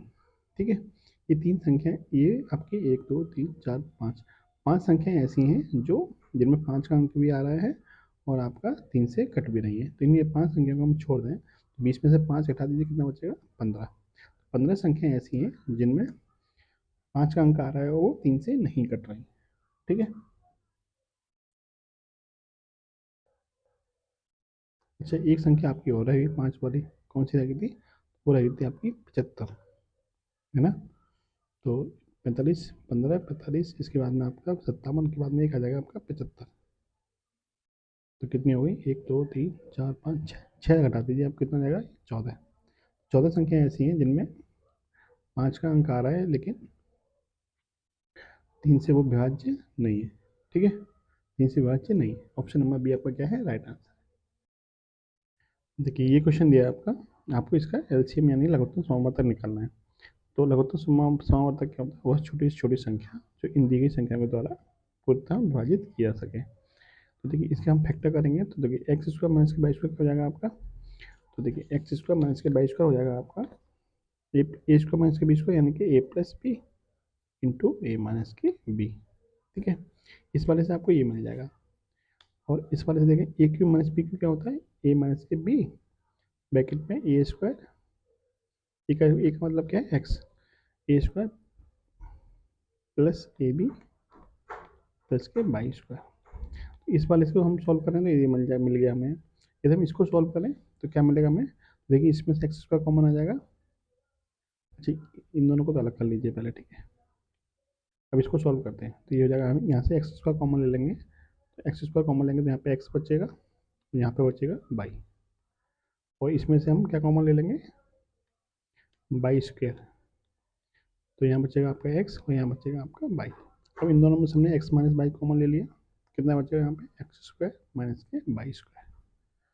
ठीक है, इसको और आगे देखिए, इसको और आगे सॉल्व करेंगे तो ये हो जाएगा आपका एक्स माइनस के बाई, और एक्स स्क्वायर माइनस के बाई स्क्वायर क्या होता है, एक्स माइनस के बाई एक्स प्लस बाई, तो ये हो जाएगा आपका एक्स माइनस बाई का whole square into x plus y. ठीक है, अब आपके पास एक संख्या ये मिल गई, एक संख्या आपकी ये हुई, और एक संख्या आपकी ये हो गई। अब ये तीन संख्या आपकी ये हो गई, इन तीनों का आपको एलसीएम लेना है। ठीक है, कैसे लेंगे, तो देखिए एलसीएम क्या होता है, जो बड़ी से बड़ी जो घात होती है उनको पहले लिया जाता है। जैसे कि यहाँ पे x plus y x minus by है, यहाँ पे एक्स माइनस बाई है, यहाँ पे एक्स माइनस बाई का होल स्क्वायर है, तो इन सब में एक्स माइनस बाई यहाँ पे और यहाँ, इन सब में बड़ी से बड़ी पावर कौन सी है, दो वाली, तो ये आप ले लीजिए एक्स माइनस बाई का होल स्क्वायर। ठीक है, अब एक्स प्लस बाई इसमें है, इसमें नहीं है, इसमें नहीं है, तो नहीं है तब भी आपको छोटी मतलब जो नहीं है उसको भी आपको शामिल करना पड़ेगा लघुत्तम समवर्तक के लिए, तो आपका एक्स प्लस बाई आपका ये आ जाएगा। ठीक है, अब यहाँ पे क्या बचा आपका, यहाँ बचा आपका, देखिए यहाँ पे तो एक्स प्लस बाई नहीं था लेकिन इसमें था और इसमें था, तो यहाँ पे एक्स प्लस बाई ले लिया। अब कौन सा बचा आपका, ये बचा x square plus x by plus के बाई स्क्वायर। कुल मिला के ये आपका बन गया एलसीएम। ठीक है, जो जो संख्या कॉमन है वो ले लीजिए, यानी कॉमन संख्या की मैक्सिमम पावर लेनी है आपको, और जो कॉमन नहीं बचा फिर आपको वो ले लेना है। इसका राइट आंसर क्या बनेगा, ऑप्शन देखिए, देखिए एक्स एक्स माइनस बाई का होल स्क्वायर यानी ये और x plus y x square plus y square plus x y, कौन सा वाला सही है आपका, ऑप्शन नंबर डी आपका एकदम मैच कर रहा है इससे। ठीक है, चलिए नेक्स्ट क्वेश्चन देखा जाए। बाई के किस मान के लिए व्यंजक 33.75 गुणा 33.75 माइनस के 33.75 पाई प्लस 4.13 इंटू 4.13 का एक पूर्ण वर्ग होगा। तो जब आप इसको गौर से देखेंगे तो आपको क्या दिखाई दे रहा है, यहाँ पे ए स्क्वायर तो ये बन जाएगा और बी स्क्वायर ये बन जाएगा, माइनस के 2ab बनाना है आपको। तो 2ab कैसे बनाएंगे, इसमें से ये तो आपको ये दिए रखा है, और 2ab का मतलब बी क्या है इसमें 4.13 है, 2ab कितना हो जाएगा 4.13 इंटू 2 कितना हो जाएगा 8.26, यानी कि बाई की जो वैल्यू होगी वो कितनी होगी 8.26 होगी। तब जाके ये किसका वर्ग बन जाएगा आपका 33.75 माइनस के 4.13 का होल स्क्वायर बन जाएगा। ठीक है, ऑप्शन नंबर डी। नेक्स्ट देखिएगा, अंडर में 20 माइनस के अंडर में 20 माइनस के अंडर 20 और ये आपका अनंत तक चल रहा है। ठीक है, तो इस तरह के सवाल को क्या सॉल्व करते हैं, तो जो संख्या दे रखी है उसको फैक्टर करिए, 20 के फैक्टर क्या हो जाएंगे 5 गुणा 4। ठीक है, 5 गुणा 4 क्या हो जाएंगे 20 के फैक्टर। जब आपको माइनस दे रखा हो और ये सीरीज अनंत तक चल रही हो तो माइनस वाले में आपको छोटी वाली संख्या लेनी है, तो छोटी वाली संख्या यहाँ पर क्या बनेगा, इसका राइट आंसर बन जाएगा। तो इस क्वेश्चन का जो आंसर बनेगा वो 4 बनेगा। यदि मान लीजिए आप प्लस होता तो आपको बड़ी वाली संख्या लेनी होती, तो इस क्वेश्चन का आंसर क्या बनता फिर 5 बनता, लेकिन अभी क्या बनेगा 4 बनेगा। तो जो आपको संख्या दे रखी है उसको फैक्टर कर लीजिए। फैक्टर भी आपको ऐसे करने हैं जिनके बीच में कुछ भी कॉमन ना हो, जिनके बीच में कुछ भी कॉमन ना हो। तो 20 के फैक्टर तो 10 गुणा 2 भी हो सकते थे, लेकिन हमें कौन से लेने हैं, हमें ऐसे फैक्टर लेने हैं, ऐसे गुणनखंड लेने हैं जिनके आपस में कुछ भी कॉमन ना हो। ठीक है, तो 5 गुणा 4 आपका क्या बन जाएगा, इसमें सबसे छोटी, इसमें छोटी संख्या कौन सी है 4 है, 4 ही आपका इसका राइट आंसर बनेगा। ठीक है, इस क्वेश्चन को देखिए, ये आपको सीरीज दे रखी है, वो बोला है कि पहले 25 पदों का योगफल बताइए। तो देखिए पहला पद आपको दे रखा है 1/3 गुणा 2 को ले सकते हैं 2 गुणा 3, दूसरा पद दे रखा है 1/3 गुणा 4, इस तरह सीरीज जा रही है। तो आपको पता करना है 25वां पद क्या होगा, क्योंकि ये तो 5 पदों के बाद ही सीरीज खत्म कर दिया, हमें 25 पदों तक का योगफल निकालना है। तो 25वां पद कौन सा होगा? देखिए पहला पद कितना है, 1/2 गुणा 3, दूसरे में 3 गुणा 4, यानी कि एक जोड़ के अगला पद बनना है। तो 25वां पद क्या बनेगा? 1/26 गुणा 27। ठीक है, अब इस सीरीज का हमें योग करना है, तो कैसे करेंगे? तो इसको हम लिख सकते हैं 1/2 माइनस के 1/3। इसको हम लिख सकते हैं 1/3 माइनस 1/4। ऐसे ही एडजस्ट करेंगे तो ये हो जाएगा 1/26 माइनस के 1/27।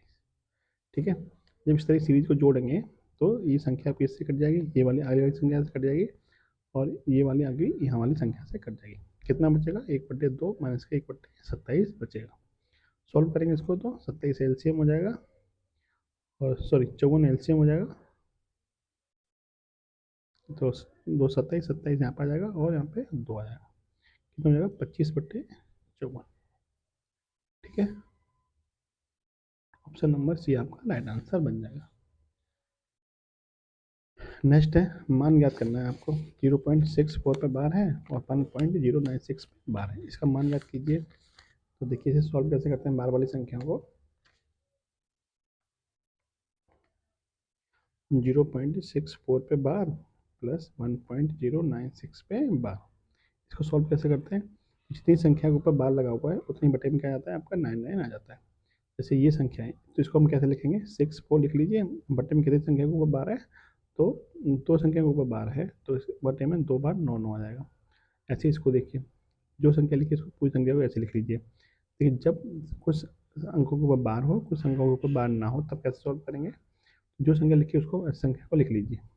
माइनस क्या करना है आपको? जितनी संख्या को बार नहीं उतने को माइनस करना है, यानी 10 को माइनस कर देना है। बटे में कितना आ जाएगा? कितने अंक हैं? 2 अंक, 2 9 लिख दिए, और पॉइंट से पहले कितने अंकों को बार नहीं है? एक अंक के ऊपर बार नहीं है, तो एक 9 एक जीरो लगा दीजिए। ठीक है, अब इसको सॉल्व करते हैं।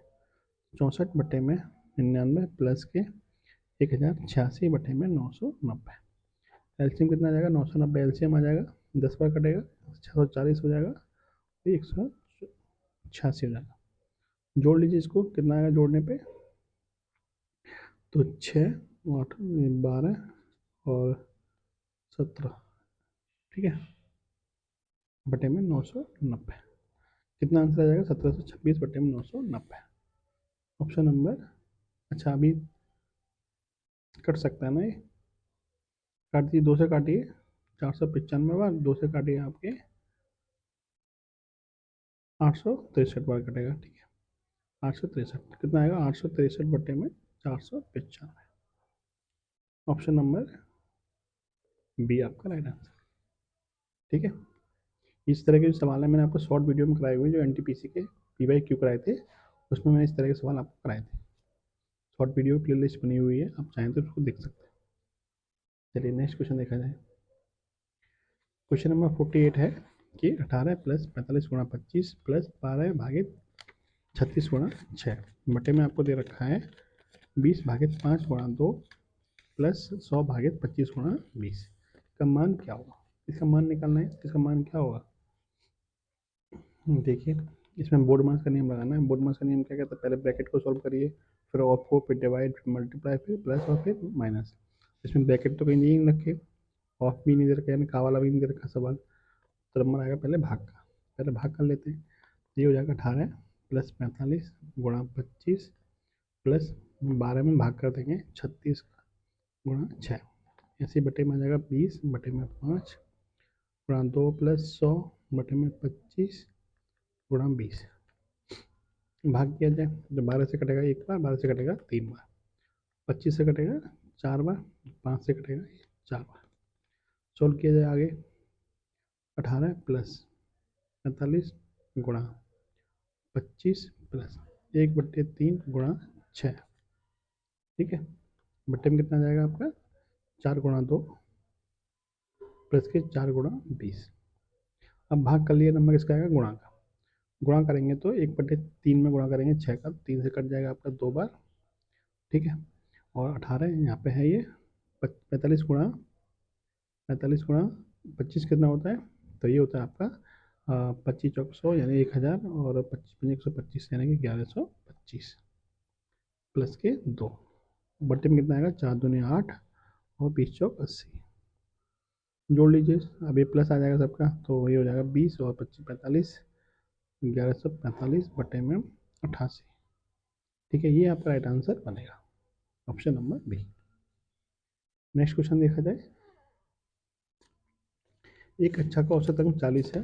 कक्षा के एक छात्र को हटाने पर यह पाया जाता है कि कक्षा का नया औसत 30 हो जाता है। यह भी देखा गया है कि इन बचे हुए छात्रों के अंकों का कुल योग पूर्ण कक्षा के कुल योग का 60% है। कक्षा में छात्रों की संख्या बताइए। देखिए, आपको एक चीज़ तो पता होगी कि योग बराबर क्या होता है। योग बराबर होता है औसत गुणा संख्या। औसत गुणा संख्या, ठीक है, औसत गुणा संख्या। यदि मान लिया जाए कि कक्षा में कुल जो छात्र हैं वो x हैं। कितने छात्र हैं, यानी कुल छात्र कितने हैं, कुल छात्र आपके x हैं। तो शुरू में जो कक्षा के अंकों का योग होगा वो कितना होगा, तो वो हो जाएगा, यानी शुरू में जो योग होगा वो कितना होगा, औसत कितना है था, 40 था, और छात्र कितने हैं, x है, यानी कि 40 गुणा x यानी कि 40x। अब एक छात्र चला जाता है, अब छात्र कितने बचेंगे, x माइनस के 1। कितने बचेंगे, x माइनस के 1 बचेंगे। ठीक है, अब औसत कितना हो जाता है, 30 हो जाता है। तो अब योग कितना हो जाएगा, नया योग कितना हो जाएगा, नया योग हो जाएगा औसत यानी कि 30 गुणा छात्र कितने हैं, x माइनस के 1। ये हो जाएगा आपका 30x माइनस के 30। नया योग कितना हो जाएगा, 30x माइनस के 30।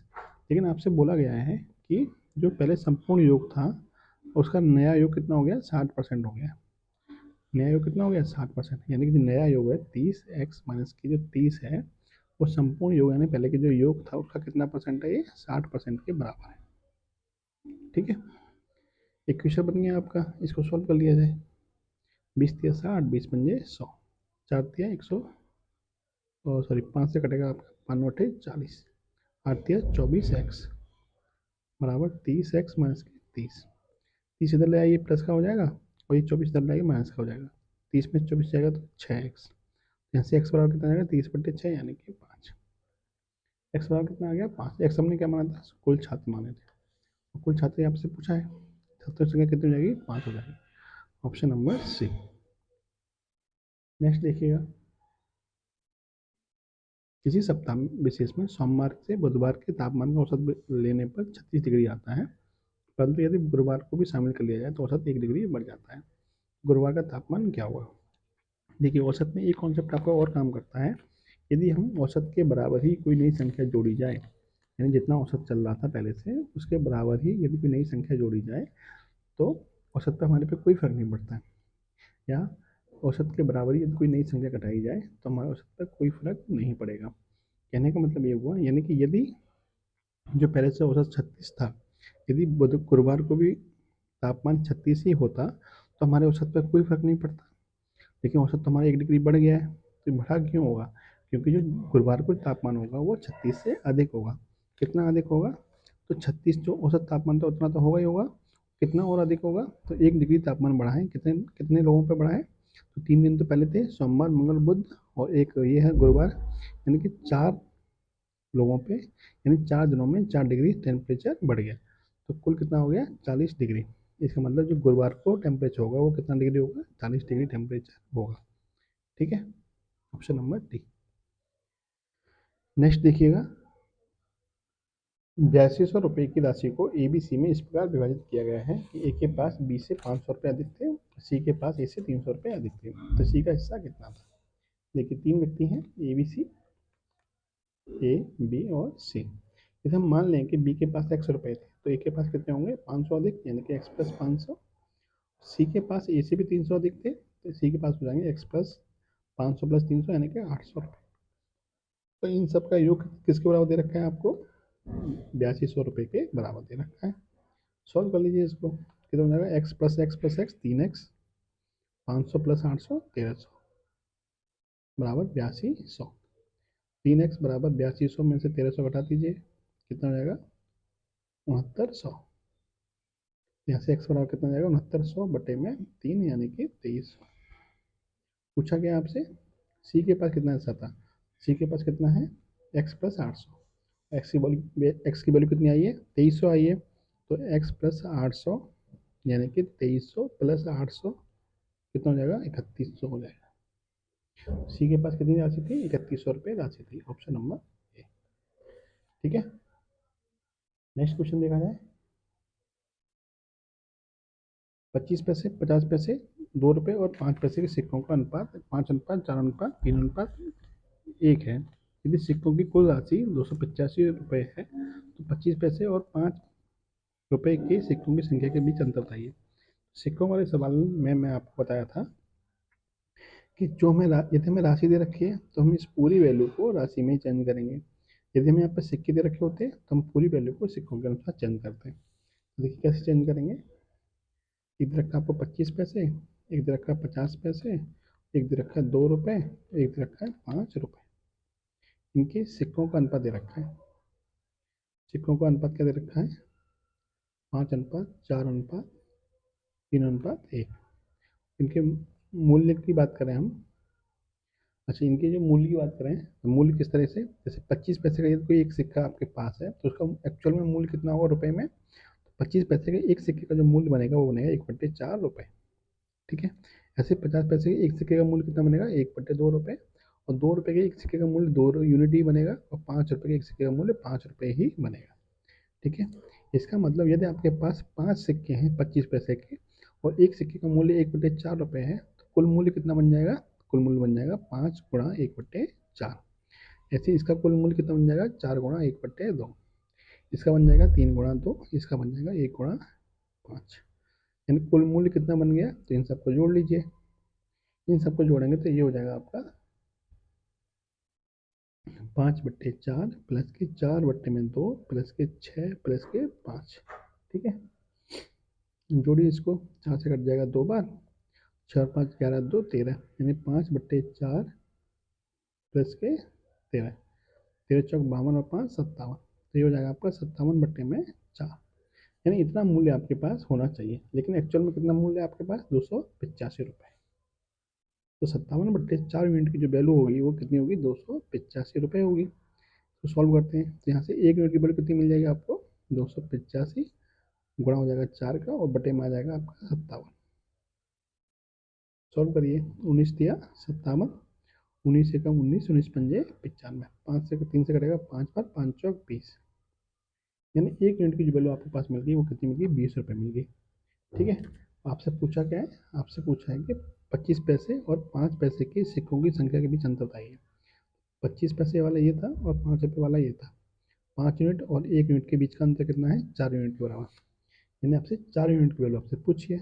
एक की वैल्यू कितनी है, 20 है, 4 की वैल्यू कितनी होगी, 20 × 4 यानी कि 80।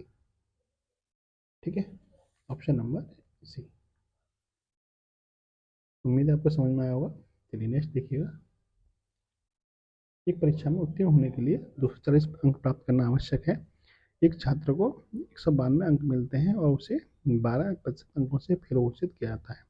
एक छात्र को अधिकतम कुल कितने अंक मिल सकते हैं, यानी मैक्सिमम नंबर उसके कितने हैं। देखिए आपसे अधिकतम नंबर आपसे पूछे, मान लीजिए कि अधिकतम नंबर कितने हैं, 100% आपके मैक्सिमम नंबर माने जाते हैं। ठीक है, अब जरा ये बताइए कि उसे पास होने के लिए 240 नंबर चाहिए थे लेकिन 192 नंबर आए। इसका मतलब कितने नंबर से फेल हो गया वो, 240 में 192 घटा देंगे कितना आएगा, 48। यानी वो 48 नंबर से क्या हो गया, वो फेल हो गया।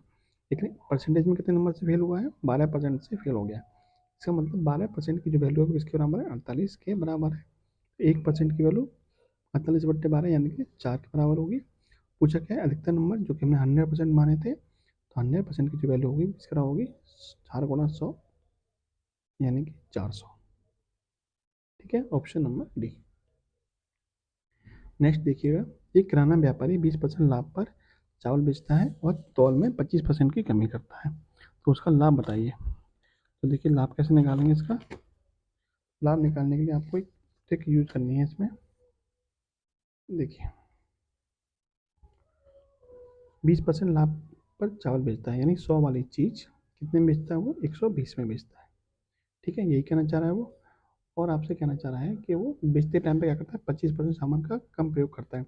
आपसे बोलता है कि मैं आपको दे तो 100 रहा हूँ लेकिन वो 25% कम देता है, यानी कि 75 वो देता है। ठीक है, ठीक है, तो इसका मतलब दुकानदार के दुकान से कितना जा रहा है, 75 जा रहा है, लेकिन बता कितने का रहा है वो, 100 का बता रहा है। ठीक है, इसको सॉल्व करिएगा तो क्रॉस मल्टीप्लाई करना होता है। या फिर आप इसको सॉल्व भी कर सकते हैं दोनों का अनुपात निकाल के। तो 100 से 100 खत्म हो जाएगा, इधर बचेगा आपको 75, इधर बचेगा 120, 75 120।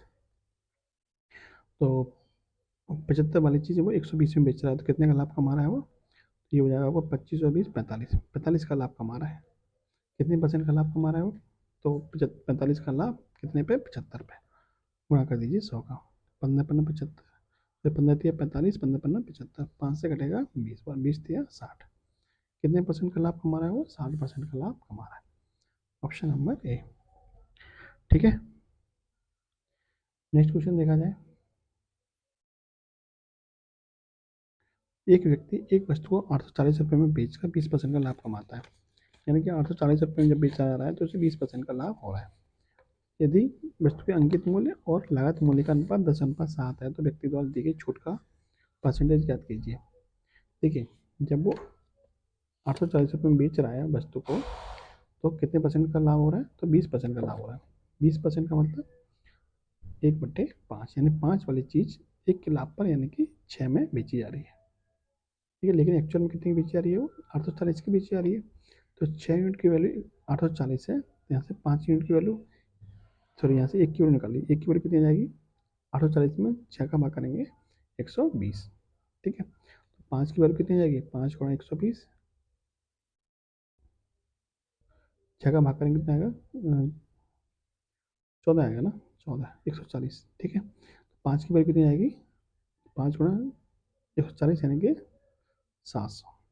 यानी उस वस्तु का जो क्रय मूल्य है वो कितना है? 700 रुपये है। कितना है? 700 रुपये है। क्रय मूल्य आपको पता चल गया। अब जो क्रय मूल्य और अंकित मूल्य का अनुपात कितना दे रखा है? 10:7 दे रखा है। यानी कि अंकित मूल्य और क्रय मूल्य का जो अनुपात दे रखा है वो 10:7 दे रखा है। ठीक है, अब लेकिन क्रय मूल्य एक्चुअल में है कितना? 7 यूनिट है, तो 700 सॉरी 7 यूनिट की जो वैल्यू किसके बराबर दे रखी है? 700 के बराबर। तो 10 यूनिट की वैल्यू किसके बराबर होगी? 1000 के बराबर होगी। किसके बराबर होगी? 1000 के बराबर होगी। यानी आपको अंकित मूल्य मिल गया 1000 रुपये और क्रय मूल्य मिल गया 700 रुपये।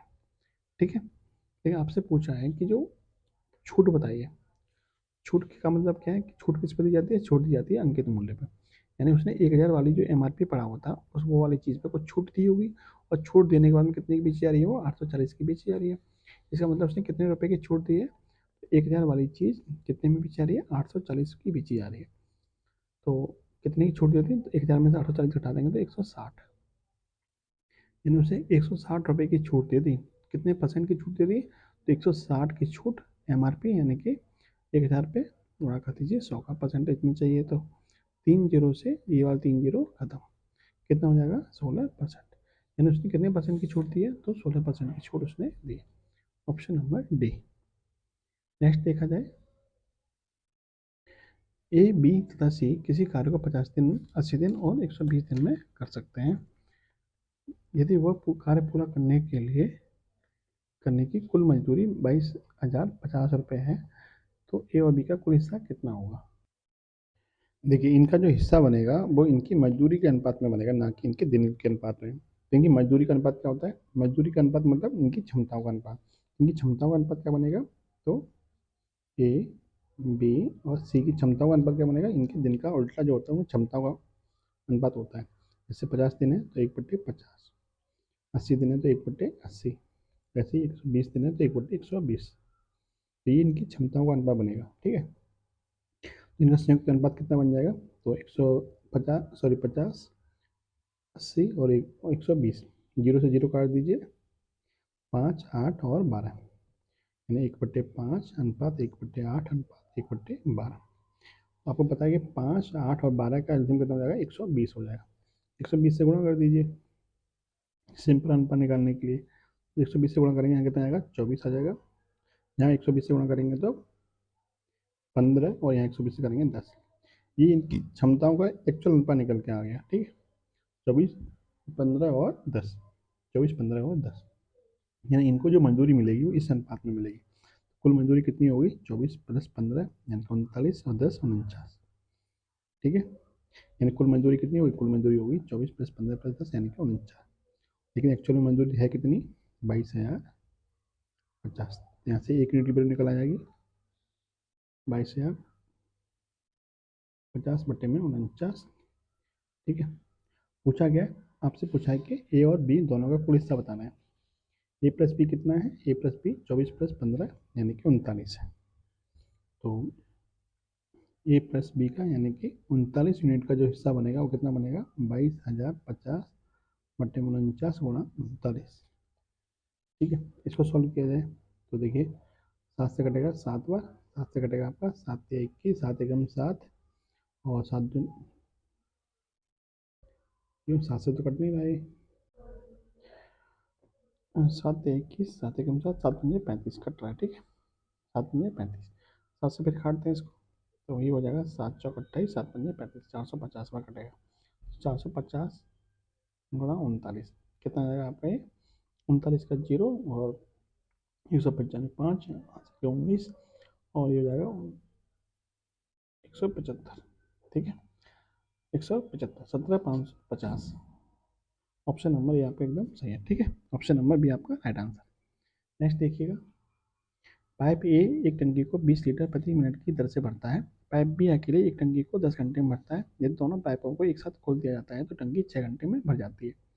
दोनों पाइप मिलकर कितने घंटे में भर जाते हैं, 6 घंटे में। बी अकेला 10 घंटे में।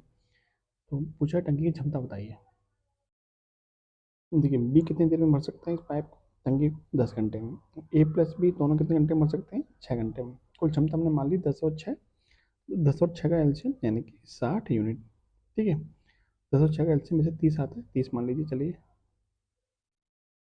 हम टंकी की कुल क्षमता मान ली 30 यूनिट, जिसको 10 घंटे में अकेला बी भर सकता है। तो 1 घंटे में कितने यूनिट भरेगा, 3 यूनिट भरेगा। और 6 घंटे में दोनों भर सकते हैं, इसका मतलब 1 घंटे में कितना भरेंगे, 5 यूनिट भरेंगे। यानी कि ए और बी दोनों मिलकर 5 यूनिट भर रहे हैं 1 घंटे में। बी अकेला 3 यूनिट भर रहा है, इसका मतलब ए अकेला जो होगा वो 1 घंटे में कितना भर रहा होगा, 5 - 3 यानी कि 2 यूनिट भर रहा होगा। ठीक है, 1 घंटे में 2 यूनिट पानी भर रहा है। इसका मतलब अच्छा, इसके अलावा अब आपको बोला कि ए एक टंकी को 20 लीटर प्रति मिनट की दर से भरता है। 20 लीटर प्रति मिनट की दर से भरता है। तो ज़रा ये बताइए कि ये 20 लीटर प्रति मिनट की दर से भर रहा है और ये ए 1 घंटे में कितने यूनिट पानी भर रहा है, 2 यूनिट पानी भर रहा है। तो पूरी टंकी को भरने में कितना समय लगेगा, एक 30/2 यानी कि 15 घंटे लग जाएंगे। ठीक है, यानी कि ए पूरी टंकी को 15 घंटे में भर देगा। और ए किस स्पीड से भर रहा है, तो ए भर रहा है यानी कि क्षमता बराबर हो जाएगा 15 घंटे उसने काम किया और 1 घंटे में कितना भर रहा है, 20 लीटर, सॉरी 1 मिनट में भर रहा है 20 लीटर। 1 मिनट में भर रहा है वो 20 लीटर प्रति मिनट। और 1 घंटे में कितने मिनट होते हैं, 60 मिनट होते हैं। तो ये हो जाएगा आपका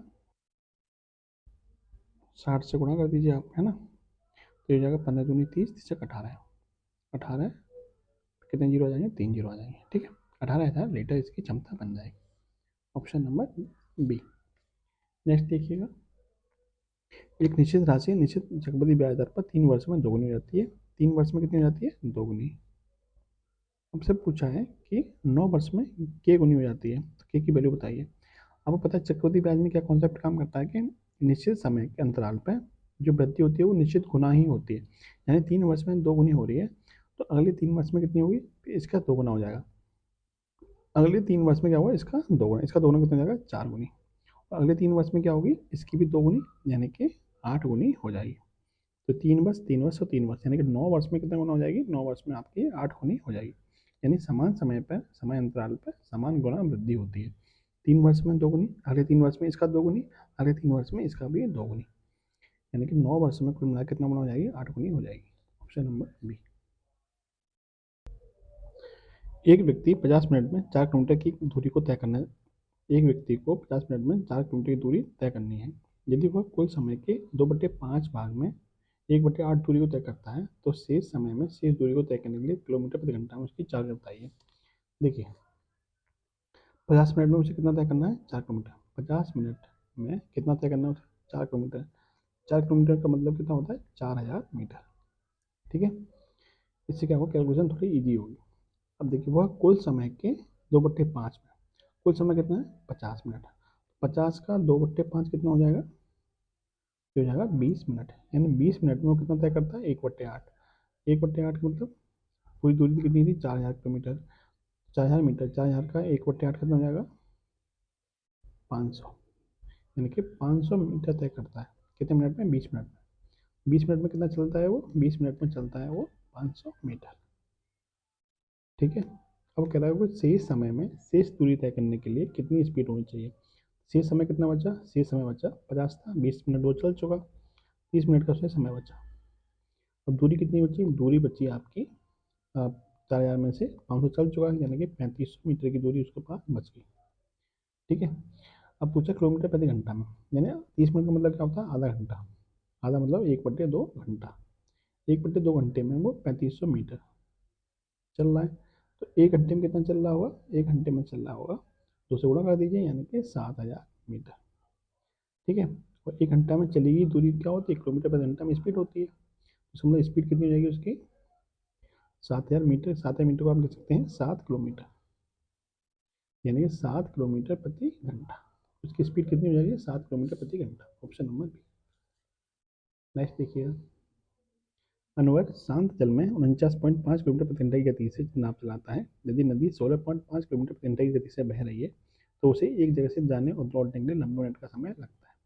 वह जगह कितनी दूर है? तो देखिए इसकी शॉर्ट ट्रिक क्या है? ये शॉर्ट ट्रिक ये है कि इन दोनों का जोड़ और इन दोनों का अंतर। इन दोनों का जोड़ कितना होगा? तो इन दोनों का जोड़ हो जाएगा आपका 66, और इन दोनों का अंतर कितना हो जाएगा? 33।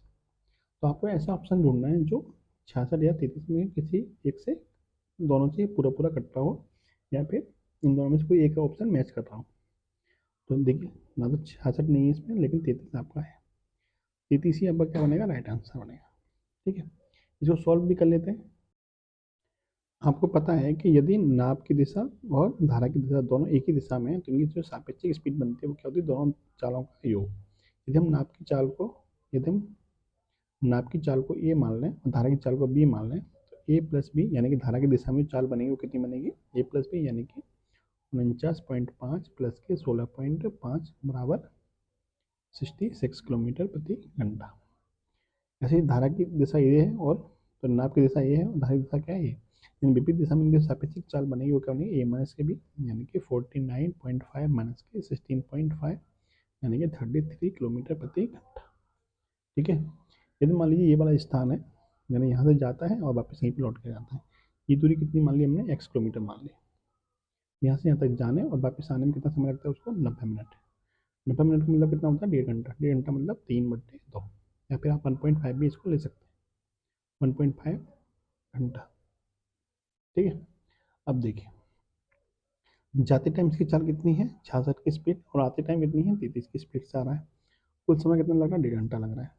सॉल्व कर लेते हैं इसको। तो देखिए अब पता है समय बराबर क्या होता है? दूरी बट्टे चाल। समय बराबर दूरी बट्टे चाल। जाते टाइम में कितना समय लगेगा? x/66। आते टाइम कितना समय लगेगा? x/33। और कुल मिला के समय कितना लग रहा है? कुल मिला के समय लग रहा है 1.5 घंटा। ठीक है। ये आपकी इक्वेशन बन गई। ये आपकी इक्वेशन बन गई। अब चाहे तो आप ऑप्शन को उठाकर रख लीजिए। पहला ऑप्शन रखेंगे यहाँ पे x/33, तो यहाँ पे आधा घंटा मिल जाएगा। पहला ऑप्शन क्या है? 33 है। 33 ही उठाकर रख लीजिए एक्स पे। तो यहाँ पे 33/66 प्लस 33/33 बराबर 1.5 घंटा आना चाहिए था। तो यहाँ से आधा घंटा तो यहाँ से मिल जाएगा, 1/2, 1 घंटा यहाँ से मिल जाएगा। एक और आधा कितना हो जाएगा? 1.5 हो जाएगा। 1.5 बराबर 1.5, यानी कि पहला ऑप्शन ही आपका क्या कर रहा है? मैच कर रहा है। ठीक है। बाकी मैंने आपको शॉर्ट ट्रिक बताई थी। इन दोनों में से कोई यदि एक ऑप्शन मैच कर जाए तो वही आपका आंसर हो जाएगा। नेक्स्ट देखिएगा।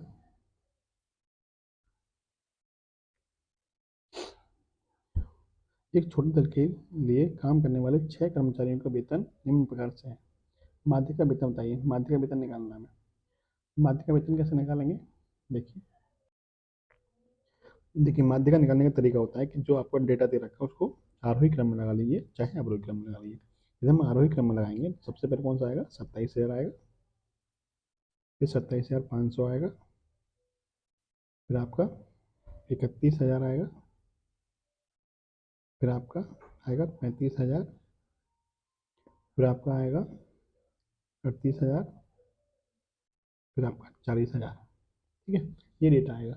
अब इसकी हम माध्यिका कैसे निकालेंगे? तो माध्यिका निकालने का तरीका होता है कि बीच में जो संख्या आ रही है, जैसे मान लीजिए ये कितनी है? 1 2 3 4 5 6 है ना, सम संख्या आ रही है।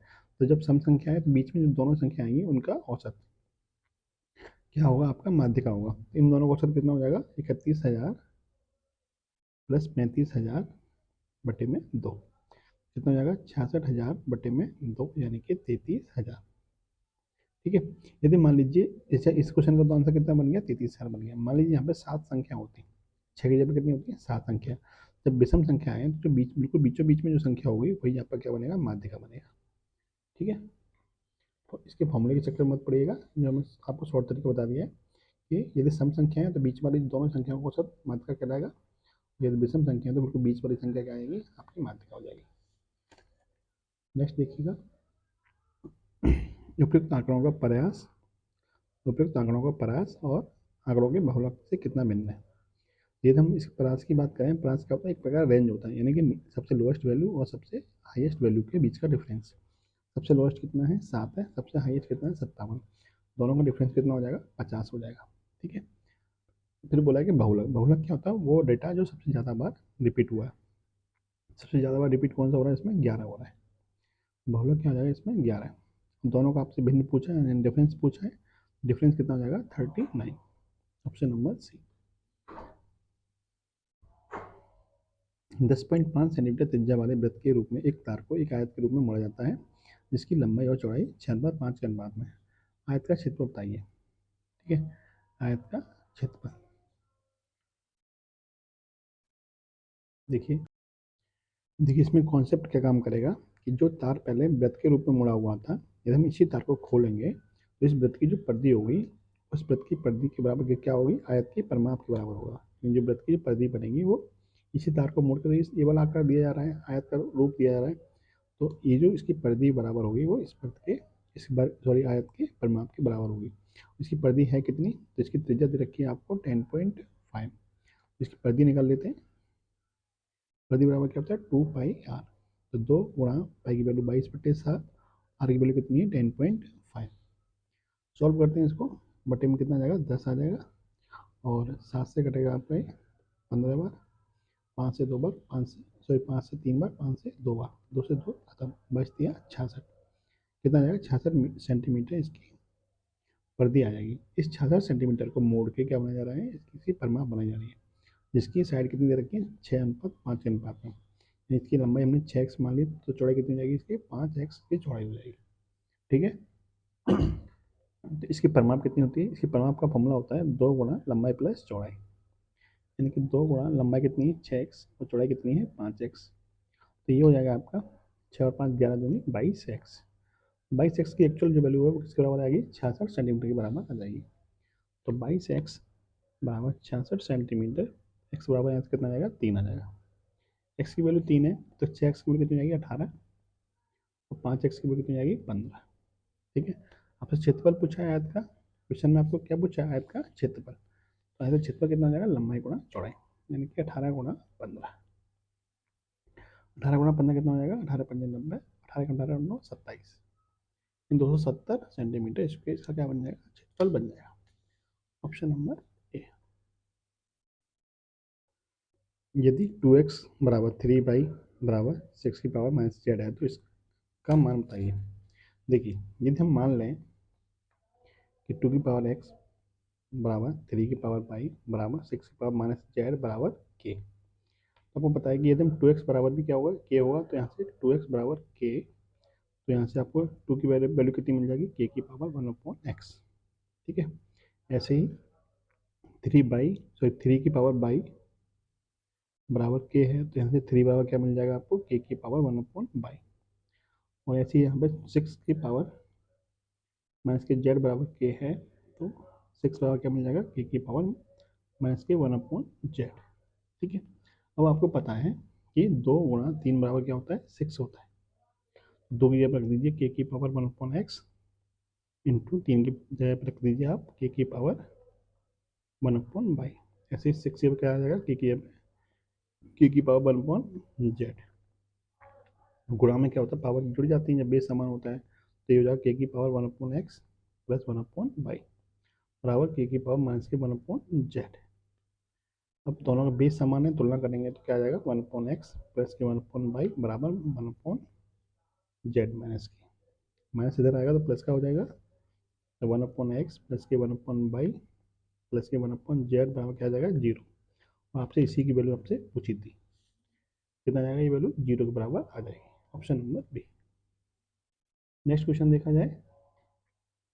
1500 मीटर ऊंचाई पर एक हेलीकॉप्टर देखता है कि दो पोत उसकी ओर उसी दिशा में चले आ रहे हैं। हेलीकॉप्टर से देखे जाने पर पोतों के अवनमन के कोण क्रमशः 60 डिग्री और 30 डिग्री दिखाई देते हैं। दोनों पोतों के बीच की दूरी बताइए। देखिए दूरी कैसे निकालेंगे, इसका मैं आपको शॉर्ट फॉर्मूला बता देता हूँ एक।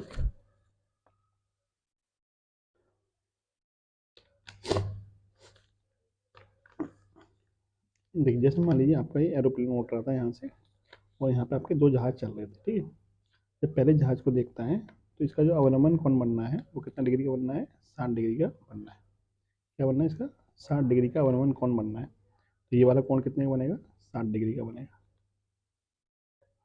ठीक है। और दूसरे वाले जब जहाज को देखता है तो कितने डिग्री का एंगल बनना है, इस पर बनना है आपका 30 डिग्री का अवनमन कोण। कितने बनेगा, ये 30 डिग्री का, ये पूरा 60 डिग्री का, ठीक है।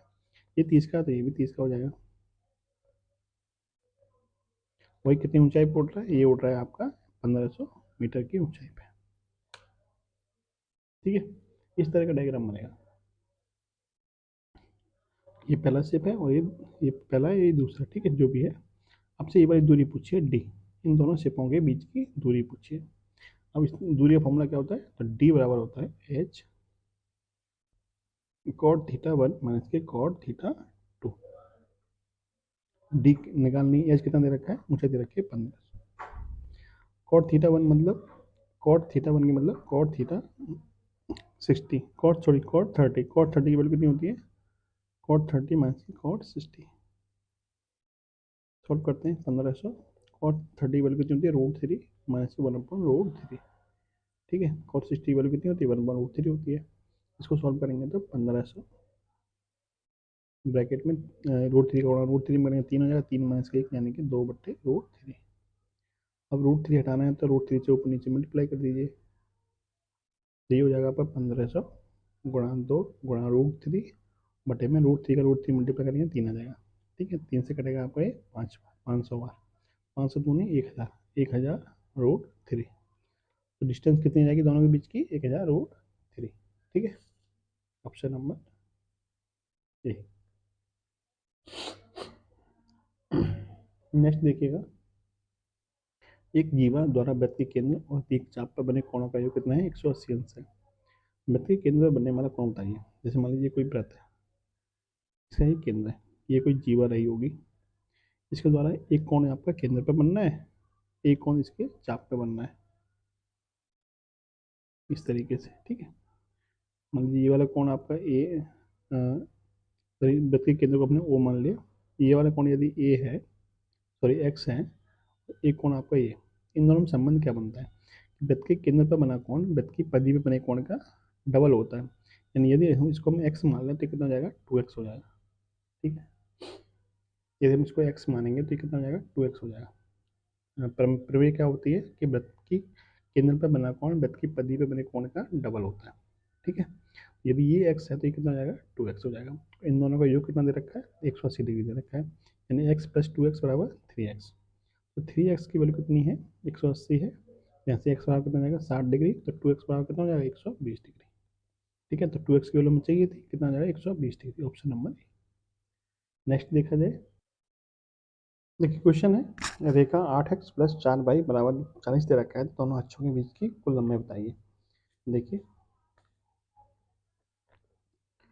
8x + के 4y बराबर दे रखा है आपको 40, दोनों अक्षों के बीच की दूरी निकालनी है। तो यदि हम x बराबर 0 रखते हैं, इसमें x बराबर 0 रखते हैं तो यहाँ से हमें y बराबर कितना मिल जाएगा, तो x बराबर 0 रखेंगे तो ये 0 हो जाएगा, 4y बराबर 40, तो y बराबर मिल जाएगा 10, ठीक है। यदि हम y बराबर 0 रखते हैं तो ऐसे x बराबर कितना मिल जाएगा हमें, तो 8x बराबर मिल जाएगा हमें 40, x बराबर 5 मिल जाएगा, ठीक है। यानी x अक्ष पर 5 दूरी चलता है और y अक्ष पर 10 दूरी चलता है, कुल मिलाकर कितनी दूरी चलता है, 10 + 5 15। ये आपसे पूछा है दोनों अक्षों के बीच की दूरी कितनी है, तो 15 है, ऑप्शन सी। नेक्स्ट देखिएगा। यदि sine theta plus cos theta बटे में sine theta minus cos theta 3 है और थीटा क्या है, एक न्यून कोण है, तो 3 sine theta plus 4 cos theta बटे में 8 कॉस थीटा माइनस के 3 साइन थीटा का मान बताइए। तो देखिए पहले हम यहाँ से साइन थीटा और कॉस थीटा की वैल्यू निकाल सकते हैं, हम इसमें वैल्यू रख देंगे। यहाँ से सॉल्व करेंगे इसको तो साइन थीटा प्लस के कॉस थीटा बराबर हो जाएगा 3 sin थीटा माइनस के 3 cos थीटा। ठीक है, अब साइन थीटा इधर ले जाएंगे तो 3 sin थीटा में से एक साइन थीटा घट जाएगा, कितना हो जाएगा 2 cos थीटा बचेगा, सॉरी 2 sin थीटा बचेगा, और 3 cos थीटा इधर आएगा तो एक प्लस का हो जाएगा, ये हो जाएगा 4 cos थीटा। 2 से कट जाएगा आपका 2 बार, तो 2 cos थीटा बराबर साइन थीटा। ठीक है, 2 cos थीटा बराबर साइन थीटा। तो अब जरा यहाँ से ये बताइए कि अगर हम साइन और कोस का रेशियो निकालना चाहें, साइन थीटा अपॉन में कोस थीटा बराबर क्या हो जाएगा, साइन थीटा अपॉन में कोस थीटा बराबर हो जाएगा 2/1। ठीक है, साइन थीटा अपॉन में कोस थीटा बराबर कितना हो जाएगा 2/1, यानी साइन थीटा की वैल्यू 2 है और कोस थीटा की वैल्यू कितनी है 1। इसी वैल्यू को हम क्या करेंगे इसमें रखेंगे। ठीक है, तो रखिए, आपको दे रखा है सवाल कि 3 sin थीटा प्लस के 4 cos थीटा बटे में 8 cos थीटा माइनस के 3 sin थीटा की वैल्यू निकालिए। अब यहाँ से हमें वैल्यू निकालनी है, जबकि हमें देखिए हमारा निकल के कितना आया है, साइन थीटा की वैल्यू 2, cos थीटा की वैल्यू 1। 3 sin थीटा की वैल्यू रख दीजिए 2, और cos थीटा की वैल्यू रख दीजिए 1। 8 × 1 प्लस के सॉरी माइनस के 3 × 2, तो ये जाएगा 3 दूनी 6 और 4 10। 10 ऊपर हो जाएगा और नीचे जाएगा, 8 में से 2 6 गए तो 2 काट दीजिए, कितना आएगा 5। Option number D.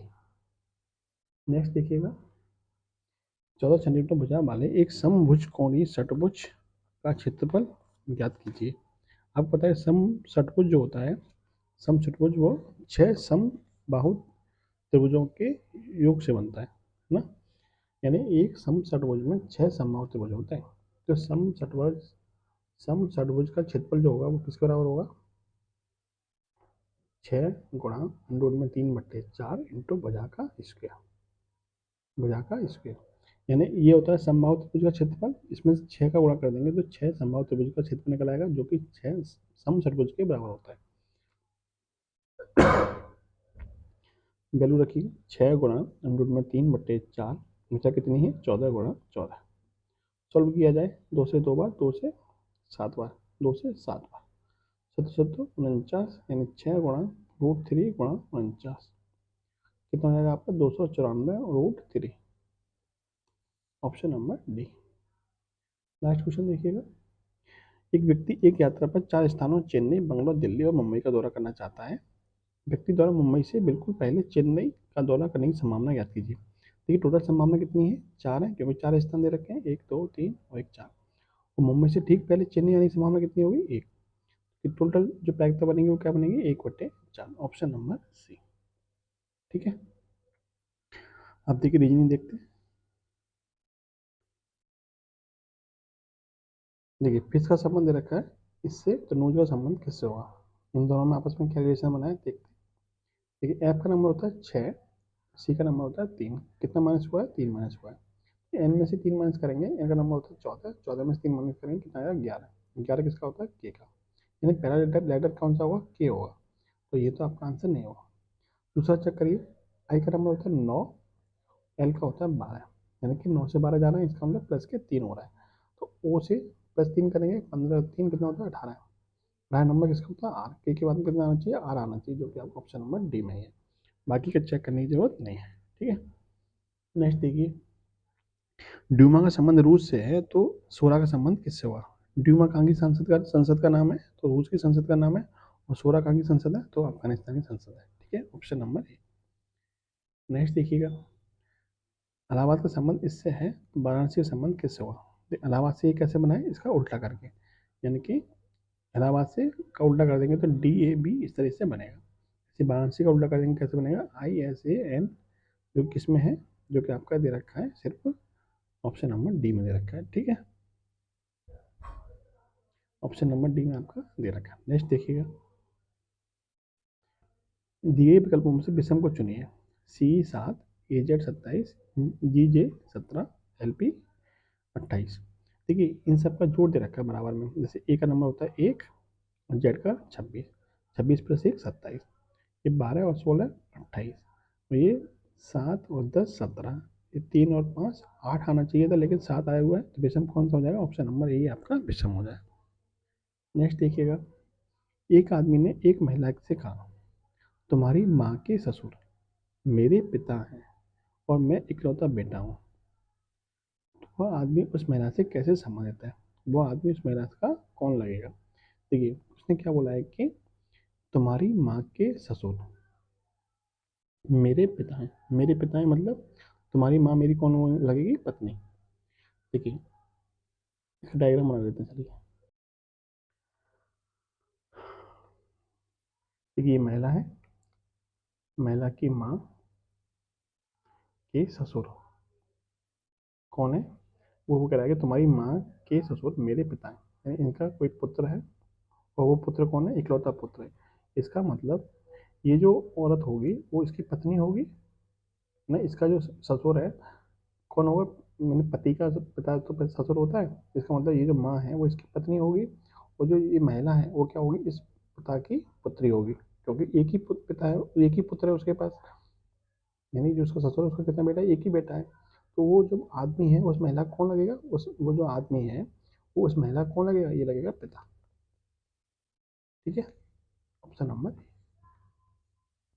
Next question देखा जाए। जोया बैंक से बाहर निकलती है और 14 किलोमीटर उत्तर की ओर चलती है। तो इसका साथ के साथ में डायग्राम बनाते हैं। ठीक है, आपको पता है कि ये वाली जो दिशा जो होती है वो उत्तर होती है, और इस तरह से डायग्राम बनाएंगे तो ये दक्षिण हो जाएगी, ये पूरा होती है और ये पश्चिम होती है। ठीक है, इसको बनाते हैं डायग्राम को।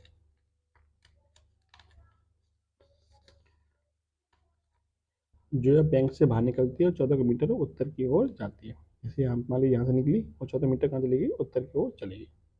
ठीक है, उसके बाद वह दाएं इसके उसके बाद वह बाईं ओर मुड़ी और 20 मीटर चली। बाईं ओर मुड़ेगी, कहाँ चलेगी? 20 मीटर चलेगी। ठीक है, उसके बाद वह फिर बाईं ओर मुड़ी और 36 मीटर चली। कितनी चली? 36 मीटर। ठीक है, अब वो एक बार फिर बाईं ओर मुड़ी। जब इधर से आ रही होगी तो बाएं किधर होगा? इधर होगा। कितनी चली? 65 मीटर चली। कितनी चली? 65 मीटर चली।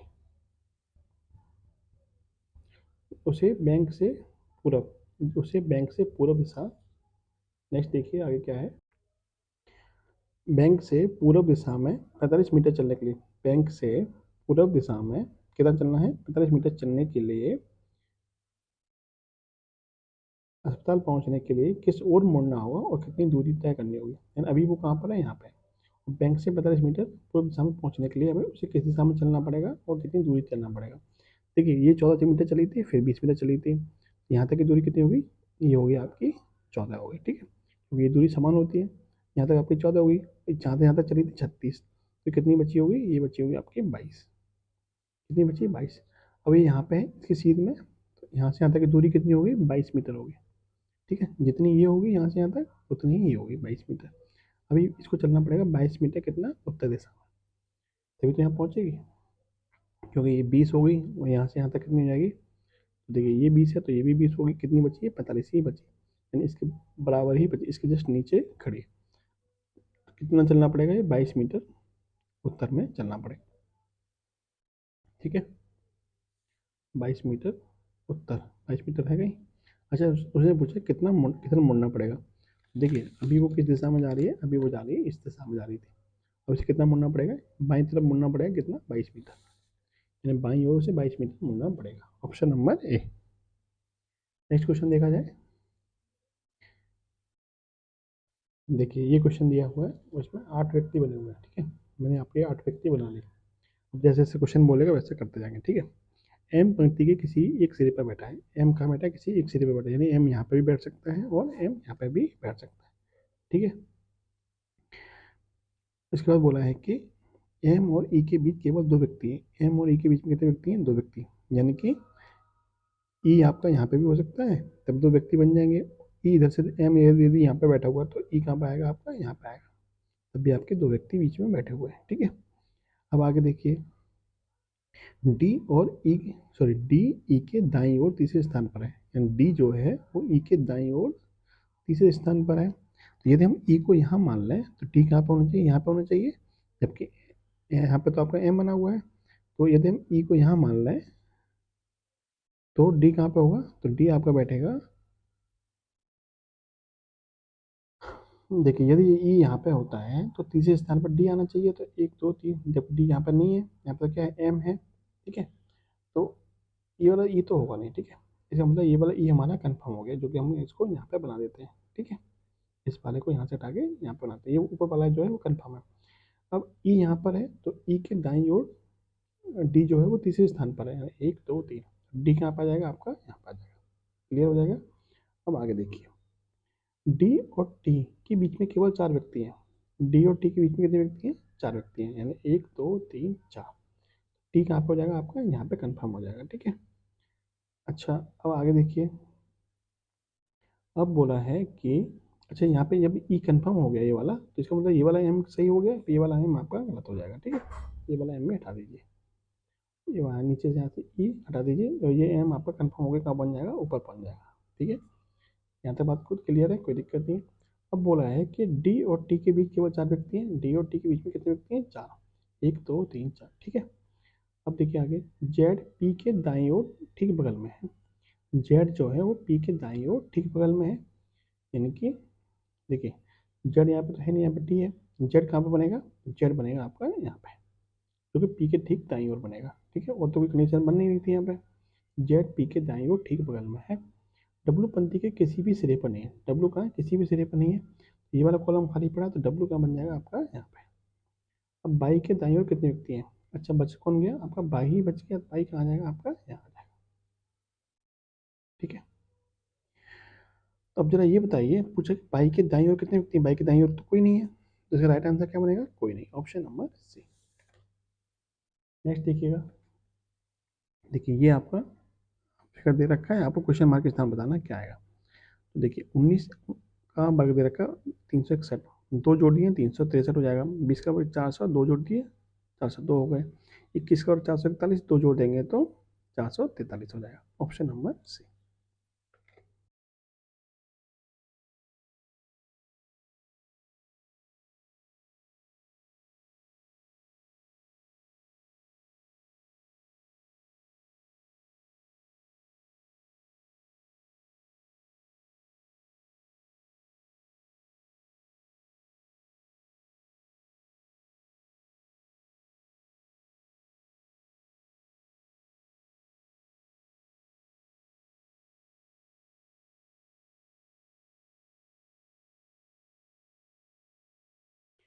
देखिए इस क्वेश्चन में मैंने आपको क्या बताया कि इसमें आपका यहाँ पे आर है, यहाँ डी है, यहाँ पे एन है, यहाँ पे डी है, यहाँ पे डी है। बाकी के तीनों तो सेम था आगे का। तो इसमें सबसे पहले क्या आएगा, सबसे पहले डी वाला आएगा इनमें से, सबसे एंड में क्या आएगा, आर वाला। जबकि सबसे एंड में क्या है, एक ही है जो सबसे एंड में यहाँ पे दे रखा है, और तो किसी ऑप्शन में दे नहीं रखा था, तो ये सबसे एंड में आएगा एक वाला। तो यही ऑप्शन आपका क्या बन जाएगा, राइट आंसर बन जाएगा। बाकी का चेक करने की जरूरत है ही नहीं है, ठीक है। चलिए नेक्स्ट क्वेश्चन देखा जाए। ए से आरंभ करते हुए ए से जेड की वर्णमाला जो बाएं से दाहिनी ओर लिखी है, उसमें दाहिनी ओर से 15वें अक्षर के दाहिनी ओर कौन सा चौथा लेटर बताइए।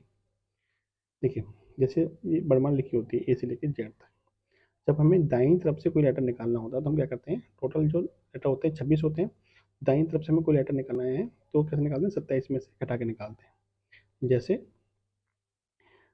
इसमें बोला है कि ए से आरंभ करते हुए ए से जेड की वर्णमाला जो बाएं से दाहिनी ओर लिखी गई है, उसमें दाहिनी ओर से 15वां लेटर, दाहिनी ओर से 15वां लेटर कौन सा होगा, तो 17 में 27 में से 15 घटा दीजिए, कितना जाएगा 12। यानी दाईं ओर से जो 15वां लेटर होगा कौन सा होगा, 12 नंबर वाला। 12 नंबर पर कौन सा आता है, एल आता है, ठीक है। दाईं ओर से 15वां लेटर कौन सा होगा, एल होगा। अब एल के दाईं ओर कौन सा चलना है, चौथा अच्छा पता करना है। एल में जब हम 4 जोड़ दें कितना जाएगा, यानी 12 + 4 16, 16 नंबर पर कौन सा आता है आपका, पी आता है। इस तरीके से आप इसको निकाल सकते हैं, ठीक है। नेक्स्ट देखिएगा, एक निश्चित कोट भाषा में यदि क्लोरीन को फ्लोरीन कहा जाता है, फ्लोरीन को आयोडीन, और आयोडीन को ऑक्सीजन। देखिए ये क्वेश्चन तो मैंने आपको करा दिया है पिछले प्रैक्टिस सेट में। इस क्वेश्चन को आप कमेंट बॉक्स में बताइएगा इसका राइट आंसर क्या है। चलिए नेक्स्ट देखिए, क्वेश्चन देखिएगा। ये पी का अर्थ भाग है, क्यू का अर्थ भाग, सॉरी पी का अर्थ प्लस है, क्यू का अर्थ भाग है, आर का माइनस, एस का गुणा है। इनमें से कौन सा समीकरण सही है, ठीक है। इसका थोड़ा एक कभी कभी शॉर्ट ट्रिक इसमें काम कर जाती है, वो क्या कि आपको बस फोकस करना है किस पे, भाग वाले पे, ठीक है। जैसे क्यू का अर्थ क्या है, भाग। यहाँ पे क्यू है, यहाँ क्यू है, और यहाँ पे क्यू है, और आपका यहाँ पे क्यू है, ठीक है।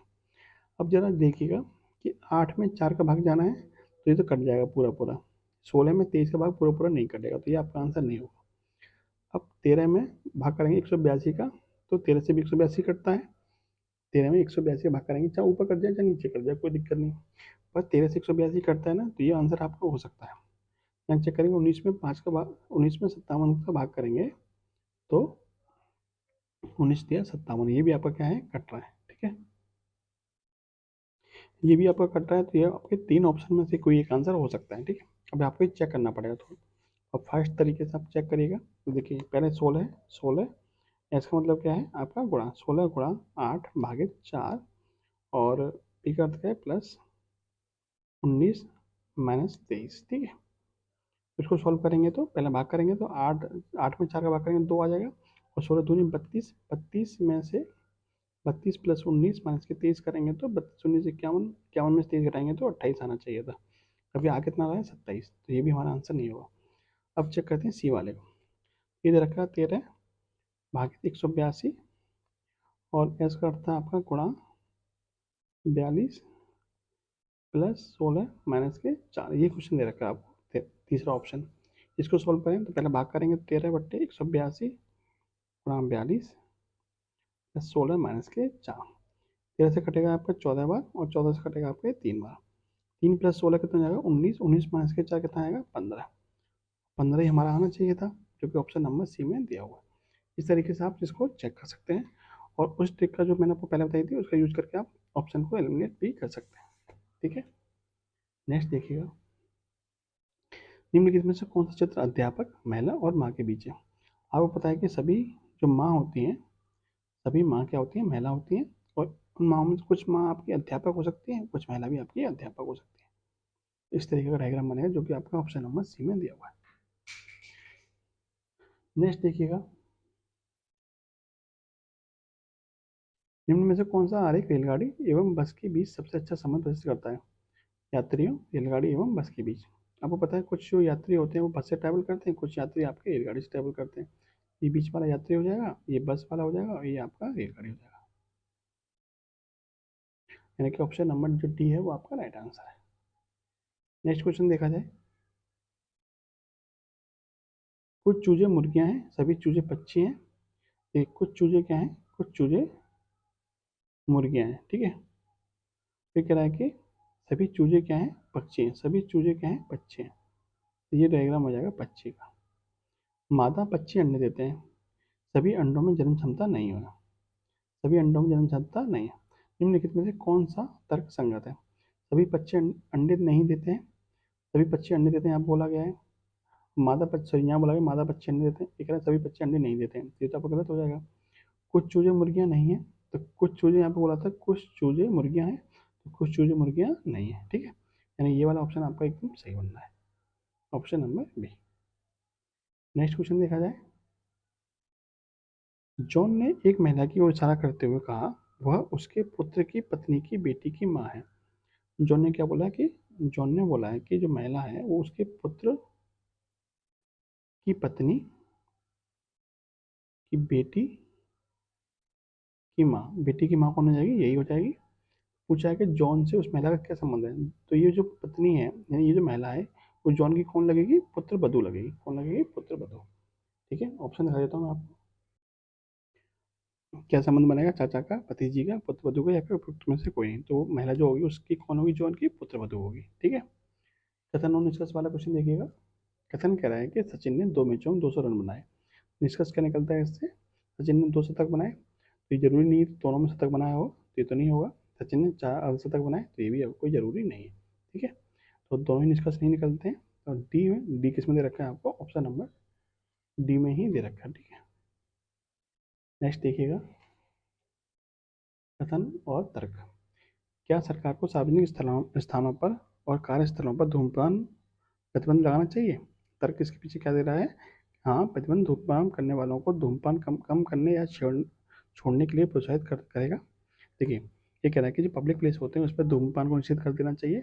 तो इस पर पीछे तर्क दिया गया है कि हाँ, इससे क्या होगा कि प्रतिबंध प्रतिबंध धूम्रपान करने वालों को धूम्रपान कम करने या छोड़ने के लिए प्रोत्साहित करेगा। तो इससे क्या होगा, जब प्रतिबंध लग जाएगा तो लोग इससे धूम्रपान थोड़ा कम करेंगे। तो पहला तर्क तो आपको एकदम ठीक है। दूसरा क्या है, नहीं, धूम्रपान करने वालों को धूम्रपान करने के लिए एक निजी स्थान की तलाश करनी, ये तो आपका गलत हो जाएगा। एक ही तर्क मजबूत है, ऑप्शन नंबर ए। क्वेश्चन है, कथन कह रहा है कि भारत दुनिया के कुल आईटी उद्योग में 55% बाजार की हिस्सेदारी रखता है। इसके पीछे क्या पूर्वानुमान हो सकते हैं? विदेशी कंपनियां सस्ते श्रम की उपलब्धता के कारण ही भारतीय को पसंद करती हैं। देखिए, ना तो इसमें कहीं विदेशी कंपनियों के बारे में बोला है, ना ही सस्ते श्रम के बारे में बोला है, तो ये तो नहीं होगा। केंद्र सरकार ने बहुराष्ट्रीय कंपनियों को उनकी प्रगति के लिए विभिन्न सब्सिडी बनाई, सब्सिडी के बारे में इसमें कहीं कुछ नहीं बोला है। तो दोनों ही आपके पूर्वानुमान आपके क्या है, गलत है। Option number C. इस क्वेश्चन को देखिएगा, इस क्वेश्चन को आप करिएगा, ठीक है।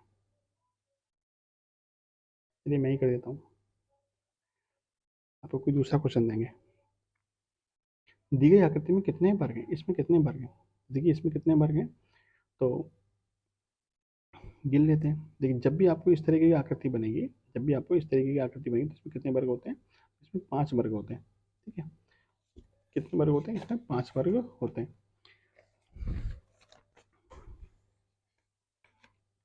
देखिए जब भी आपको इस तरीके की आकृति दिखाई दे, तो इसमें कितने वर्ग होते हैं? 5 वर्ग होते हैं। 1 2 3 4 और एक पूरा, 5।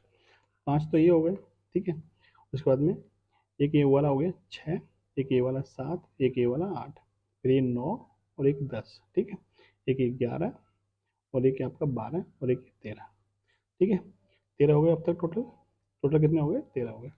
उसके बाद में कौन कौन से बचेंगे? तो देखिए एक आपका ये वाला वर्ग बनेगा, इस तरीके से ये वर्ग बनेगा 14, और एक किस तरीके से वर्ग बनेगा 15। कुल मिला कितने वर्ग बन जाएंगे? तो 15 वर्ग आपके बन जाएंगे। ऑप्शन नंबर जो ए है वो आपका क्या है, राइट आंसर है, ठीक है। ऑप्शन नंबर ए क्या है आपका, राइट आंसर बन जाएगा, ठीक है। चलिए नेक्स्ट क्वेश्चन देखिएगा। कथन और निष्कर्ष। भारत सरकार ने हाल ही में विदेशी पर्यटकों को कई रियायतें देने की और आकर्षक पैकेज टूर देने की घोषणा की है। इसका निष्कर्ष क्या निकल सकता है? अब अधिक संख्या में विदेशी पर्यटक भारत में आएंगे, देखिए छूट देने की घोषणा की है तो जरूरी नहीं है पर्यटक आए या ना आए, ये तो नहीं होगा। लेकिन ये बात क्लियर है कि भारत सरकार पर्यटकों को आकर्षित करने के लिए कम भी लगती है, तभी ये छूट देने की घोषणा की है। ऑप्शन नंबर जो कथन जो निष्कर्ष आपका 2 है वो आपका एकदम सही निष्कर्ष निकल रहा है। नेक्स्ट क्वेश्चन देखा जाए। देखिए कथन कह रहा है कि यह किताब मदद कर सकती है क्योंकि अच्छी किताबें मदद करती हैं। ये किताब मदद कर सकती है क्योंकि अच्छी किताबें मदद करती हैं। इस कथन से क्या निष्कर्ष निकल सकता है कि यह एक अच्छी किताब नहीं है, यह एक अच्छी किताब है। कोई अच्छी किताब मदद नहीं करती है, कुछ अच्छी किताब मदद कर सकती है। देखिए यह किताब मदद कर सकती है क्योंकि ये अच्छी किताब है, इसका मतलब ये अच्छी किताब है, ठीक है, क्योंकि मदद कर रही है। ऑप्शन नंबर जो निष्कर्ष नंबर 2 है वो आपका निकल रहा है, क्योंकि ऑप्शन नंबर बी में दिया हुआ है, ठीक है। नेक्स्ट क्वेश्चन देखा जाए। कथन कह रहा है कि जापान में काम करने वाले सभी वैज्ञानिक प्रतिभाशाली हैं। जापान में काम करने वाले सभी वैज्ञानिक प्रतिभाशाली हैं, और जापान में कुछ चीनी वैज्ञानिक भी काम कर रहे हैं। कोई भी चीनी वैज्ञानिक प्रतिभाशाली नहीं है। जब जापान में काम कर रहे हैं चीनी वैज्ञानिक प्रतिभाशाली हैं, तो ये तो नहीं होगा फिर। कुछ प्रतिभाशाली वैज्ञानिक जापान में काम कर रहे हैं। जापान में जो काम कर रहे हैं प्रतिभाशाली हैं, इसका मतलब ये तो आपको निकल रहा है। और देखिए सभी प्रतिभाशाली वैज्ञानिक जापानी, सभी प्रतिभाशाली वैज्ञानिक जापानी नहीं है, लेकिन जापान में जो काम कर रहे हैं वो सभी वैज्ञानिक प्रतिभाशाली हैं, ये तो आपका नहीं होगा। कुछ चीनी वैज्ञानिक प्रतिभाशाली है, तो चीनी वैज्ञानिक प्रतिभाशाली बोले आइए। ऑप्शन नंबर जो आपका 2 और 4 दोनों ही सही है, जो कि आपका ऑप्शन नंबर किसमें दिया है, डी में दिया है, ठीक है। नेक्स्ट देखा जाए। निम्नलिखित में से निम्नलिखित श्रृंखला में निम्न प्रश्न चिन्ह के स्थान पर कौन सा आएगा? तो ये सीरीज दे रखी है आपको, यहाँ पे क्वेश्चन मार्क के स्थान बताना क्या आएगा। देखिए इसमें 2 सीरीज बन रही है, ई एफ जी एच, यानी एक ही जुड़ रहा है। यहाँ पर देखें तो क्यू में से एन बन रहा है, तो यानी माइनस के 3 हो रहा है। एन में से फिर -3 करेंगे तो कितना आएगा, के। कितना आएगा, के में से -3 करेंगे तो कितना आएगा, एच। यानी कि माइनस के 3 हो रहा है, ठीक है। अभी इधर से देखेंगे तो +3 हो रहा है, इधर से देखेंगे तो -3 हो रहा है, यहाँ पे प्लस का 1 हो रहा था, तो यहाँ पे कितना आएगा, के आएगा। Option number D. Next question देखा जाए। आपको बताना क्वेश्चन मार्क के स्थान पर क्या बनेगा, ठीक है। ये आपको चीज दे रखी है, इसमें क्या लॉजिक लगाए, तो देखिए इन दोनों के बीच में कितने गैप है। टी का नंबर 20 होता है, एम का 13 होता है, कितने गैप है, 7 का। इन दोनों में कितने गैप है, 7 का। यहाँ पे भी 7 का, यहाँ पे भी 7 का। ऑप्शन चेक कर लीजिए किसमें 7 का गैप है, तो यहाँ पे 7 का गैप नहीं है, यहाँ पे भी नहीं है, यहाँ पे भी नहीं है, एक ही ऑप्शन है, ऑप्शन नंबर सी। देखिए नेक्स्ट क्वेश्चन मार्क के स्थान पर क्या बनेगा, यहाँ से यहाँ पे जाएंगे तो क्या बनेगा, जे का नंबर कितना होता है 10, फिर यहाँ पे 14 हो रहा है, यहाँ के मतलब 4 जुड़ रहा है, यहाँ पे 18 हो रहा है, इसका मतलब 4 जुड़ रहा है। तो 4 जोड़ेंगे तो आर के में 4 जोड़ेंगे कितना आएगा 22, 22 का मतलब वी आएगा जो कि इसमें है और इसमें है। ये दोनों तो आपके आंसर नहीं होंगे। डी से डब्ल्यू बनाए, इसका मतलब डी का नंबर 4 और डब्ल्यू का नंबर 23 होता है, इसका मतलब कितना जोड़ा गया है, इसमें जोड़ा गया है 19। डब्ल्यू से पी का नंबर होता है 16, डब्ल्यू का नंबर होता है 23, 23 में 19 जोड़ेंगे तो कितना आएगा 23 और 19 42, 42 में से 26 घटा देंगे तो आ जाएगा 16, 16 नंबर पर कितना आ रहा है पी आ रहा है। इसका मतलब कितना जोड़ा जा रहा है, इसमें 19 जोड़ा जा रहा है, कितना 19 जोड़ा जा रहा है। और 16 में 19 जोड़ेंगे कितना आएगा, 16 और 19 35, 35 नंबर पर क्या आएगा, तो 26 के बाद में गिनेंगे तो 35 नंबर पर 9वें नंबर पर आएगा आपका आई। तो वी के बाद में आना चाहिए आपका आई, जो कि आपका ऑप्शन नंबर ए में दिया है। ठीक है, बाकी का चेक करने की जरूरत नहीं। ठीक, चलिए नेक्स्ट देखिएगा, DHMOEILN FJKLM और LLLHLIK। देखिए इसमें क्या लॉजिक लग रहा है, DEFG कितना आना चाहिए, शुरुआत में जी आना चाहिए, ये तो नहीं होगा। HIJK कितना चाहिए, जी के बाद में के आना चाहिए, जो कि आपका इसमें है और किसी में है भी नहीं, तो यही आपका राइट आंसर बन जाएगा। नेक्स्ट देखिएगा, नेक्स्ट KMO, के से एम में जाने के लिए हमें कितना जोड़ना पड़ा है, 2 जोड़ना पड़ा है, एम से ओ जाने पड़े 2 जोड़ना पड़ा है, ओ से 2 जोड़ेंगे तो कितना आएगा क्यू, यानी शुरुआत कैसे होगी क्यू से होगी, ये आपका आंसर नहीं होगा। पी से एन यानी कि माइनस का 2 हुआ है, फिर एल पे जाने के लिए माइनस का 2 हुआ है, फिर माइनस का 2 करेंगे तो कितना आएगा जे आएगा, फिर क्यू के बाद में कितना आएगा जे, क्यू जे किसमें दे रखा है, इसमें और इसमें दे रखा है। नेक्स्ट देखिए क्यू एस, क्यू का नंबर 17, 17 2 19, यानी प्लस के 2 हो रहा है, प्लस के 2 हो रहा है, फिर आगे प्लस का 2 होगा, यू में प्लस 2 करेंगे तो डब्ल्यू आएगा, क्यू जे डब्ल्यू किसमें है, इसमें है। ठीक है, यही आपका राइट आंसर बन जाएगा। 99 क्वेश्चन देखिएगा, 7 व्यक्ति बैठे हुए हैं एक सीधी पंक्ति में उत्तर की ओर मुंह करके, इसका डायग्राम बनाते हैं पहले। देखिए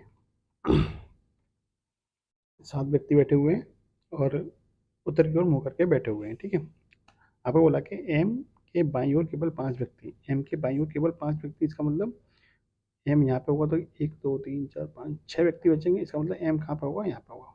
ठीक है, एम के बाईं ओर केवल 5 व्यक्ति, इसका मतलब एम की पोजीशन यहाँ पे क्लियर हो गई कि एम यहाँ पे बैठा होगा। जे ओ के बाईं ओर तीसरे स्थान पर है, जे ओ के बाईं ओर तीसरे स्थान पर है। अब देखिए जब भी तो यहाँ पे ना कहीं जे है ना ओ है, तभी इसको छोड़ दीजिए। आगे बोला कि ओ एम के ठीक बगल में नहीं है, यानी ओ आपका यहाँ पे नहीं होगा और ओ आपका यहाँ पे नहीं होगा। अब इससे पहले वाली लाइन जो बोली थी कि जे जो है वो ओ के बाईं ओर तीसरे स्थान पर है, तो इसका मतलब ओ यहाँ पे हो जाएगा और जे कहाँ पर हो जाएगा, यहाँ पे तीसरे स्थान पर। ठीक है, और तो कोई कंडीशन बची ही नहीं है। ठीक है, क्योंकि ओ आपका यहाँ पे कहीं नहीं हो सकता, तो ओ आपका यहाँ पे होगा, तभी तो जे तीसरे स्थान बनेगा बाईं ओर, 1 2 तीसरे स्थान पर। ठीक है, अब देखिए ओ एम के ठीक बगल में नहीं है, ये वाली बात क्लियर हो गई। फिर बोला है कि के एन के दाईं ओर ठीक बगल में बैठा है, तो के एन के दाईं ओर ठीक बगल में बैठा है, इसका मतलब कि यहाँ पे होगा और एन आपका यहाँ पे हो जाएगा। अब आगे देखिए, आई जे के दाईं ओर चौथे स्थान पर है, आई जे के दाईं ओर चौथे स्थान पर है, पहला दूसरा तीसरा चौथा, आई कहाँ हो जाएगा यहाँ पे, क्योंकि जे आपका ये बैठा हुआ है। फिर बोला है कि पंक्ति के दाएं सिरे पर कौन है, तो कौन सा कॉलम बच गया, ये वाला। अब यहाँ पे कौन आएगा, यहाँ पे किसमें कौन बचा हुआ है, एल बचा हुआ है। पूछा कि पंक्ति के दाएं सिरे पर कौन बैठा है, दाएं सिरे पर कौन बैठा है, तो एल बैठा है, ऑप्शन नंबर बी। और लास्ट क्वेश्चन देखिएगा रिस्पेक्टिव सेट का, कथन दे रखा है आपको, ये निष्कर्ष दे रखे हैं आपको। तो आपसे ये कथन दे रखा है, पूछा कि जेड बड़ा है या बराबर है आर के, देखिए आर से बड़ा है सी, सी से बड़ा है पी, पी से बड़ा है जी, जी से बड़ा है जे, और जे बराबर है बाई के, और बाई से छोटा है जेड। तो जब बाई से छोटा जेड है तो आर से बड़ा कैसे हो सकता है, क्योंकि जो जे क्या है, जे तो आर से बड़ा है और इसके बराबर क्या है बाई है, इसके बराबर क्या है बाई है। तो आर जो होगा वो जेड से बड़ा होगा ना कि छोटा होगा, तो ये तो आपका नहीं होगा। ठीक है, जे बराबर सी है, जे बराबर सी, जबकि सी क्या है, सी से बड़ा है जे, तो ये भी गलत है। तो ना तो निष्कर्ष 1 निकल रहा है, ना ही 2 निकल रहा है। ठीक है, ये था आज का प्रैक्टिस सेट नंबर 9। वीडियो आपको अच्छी लगी हो तो लाइक और शेयर करना मत भूलिएगा। कोई सजेशन हो मेरे लिए तो आप वो भी बता सकते हैं। जय हिंद, जय भारत।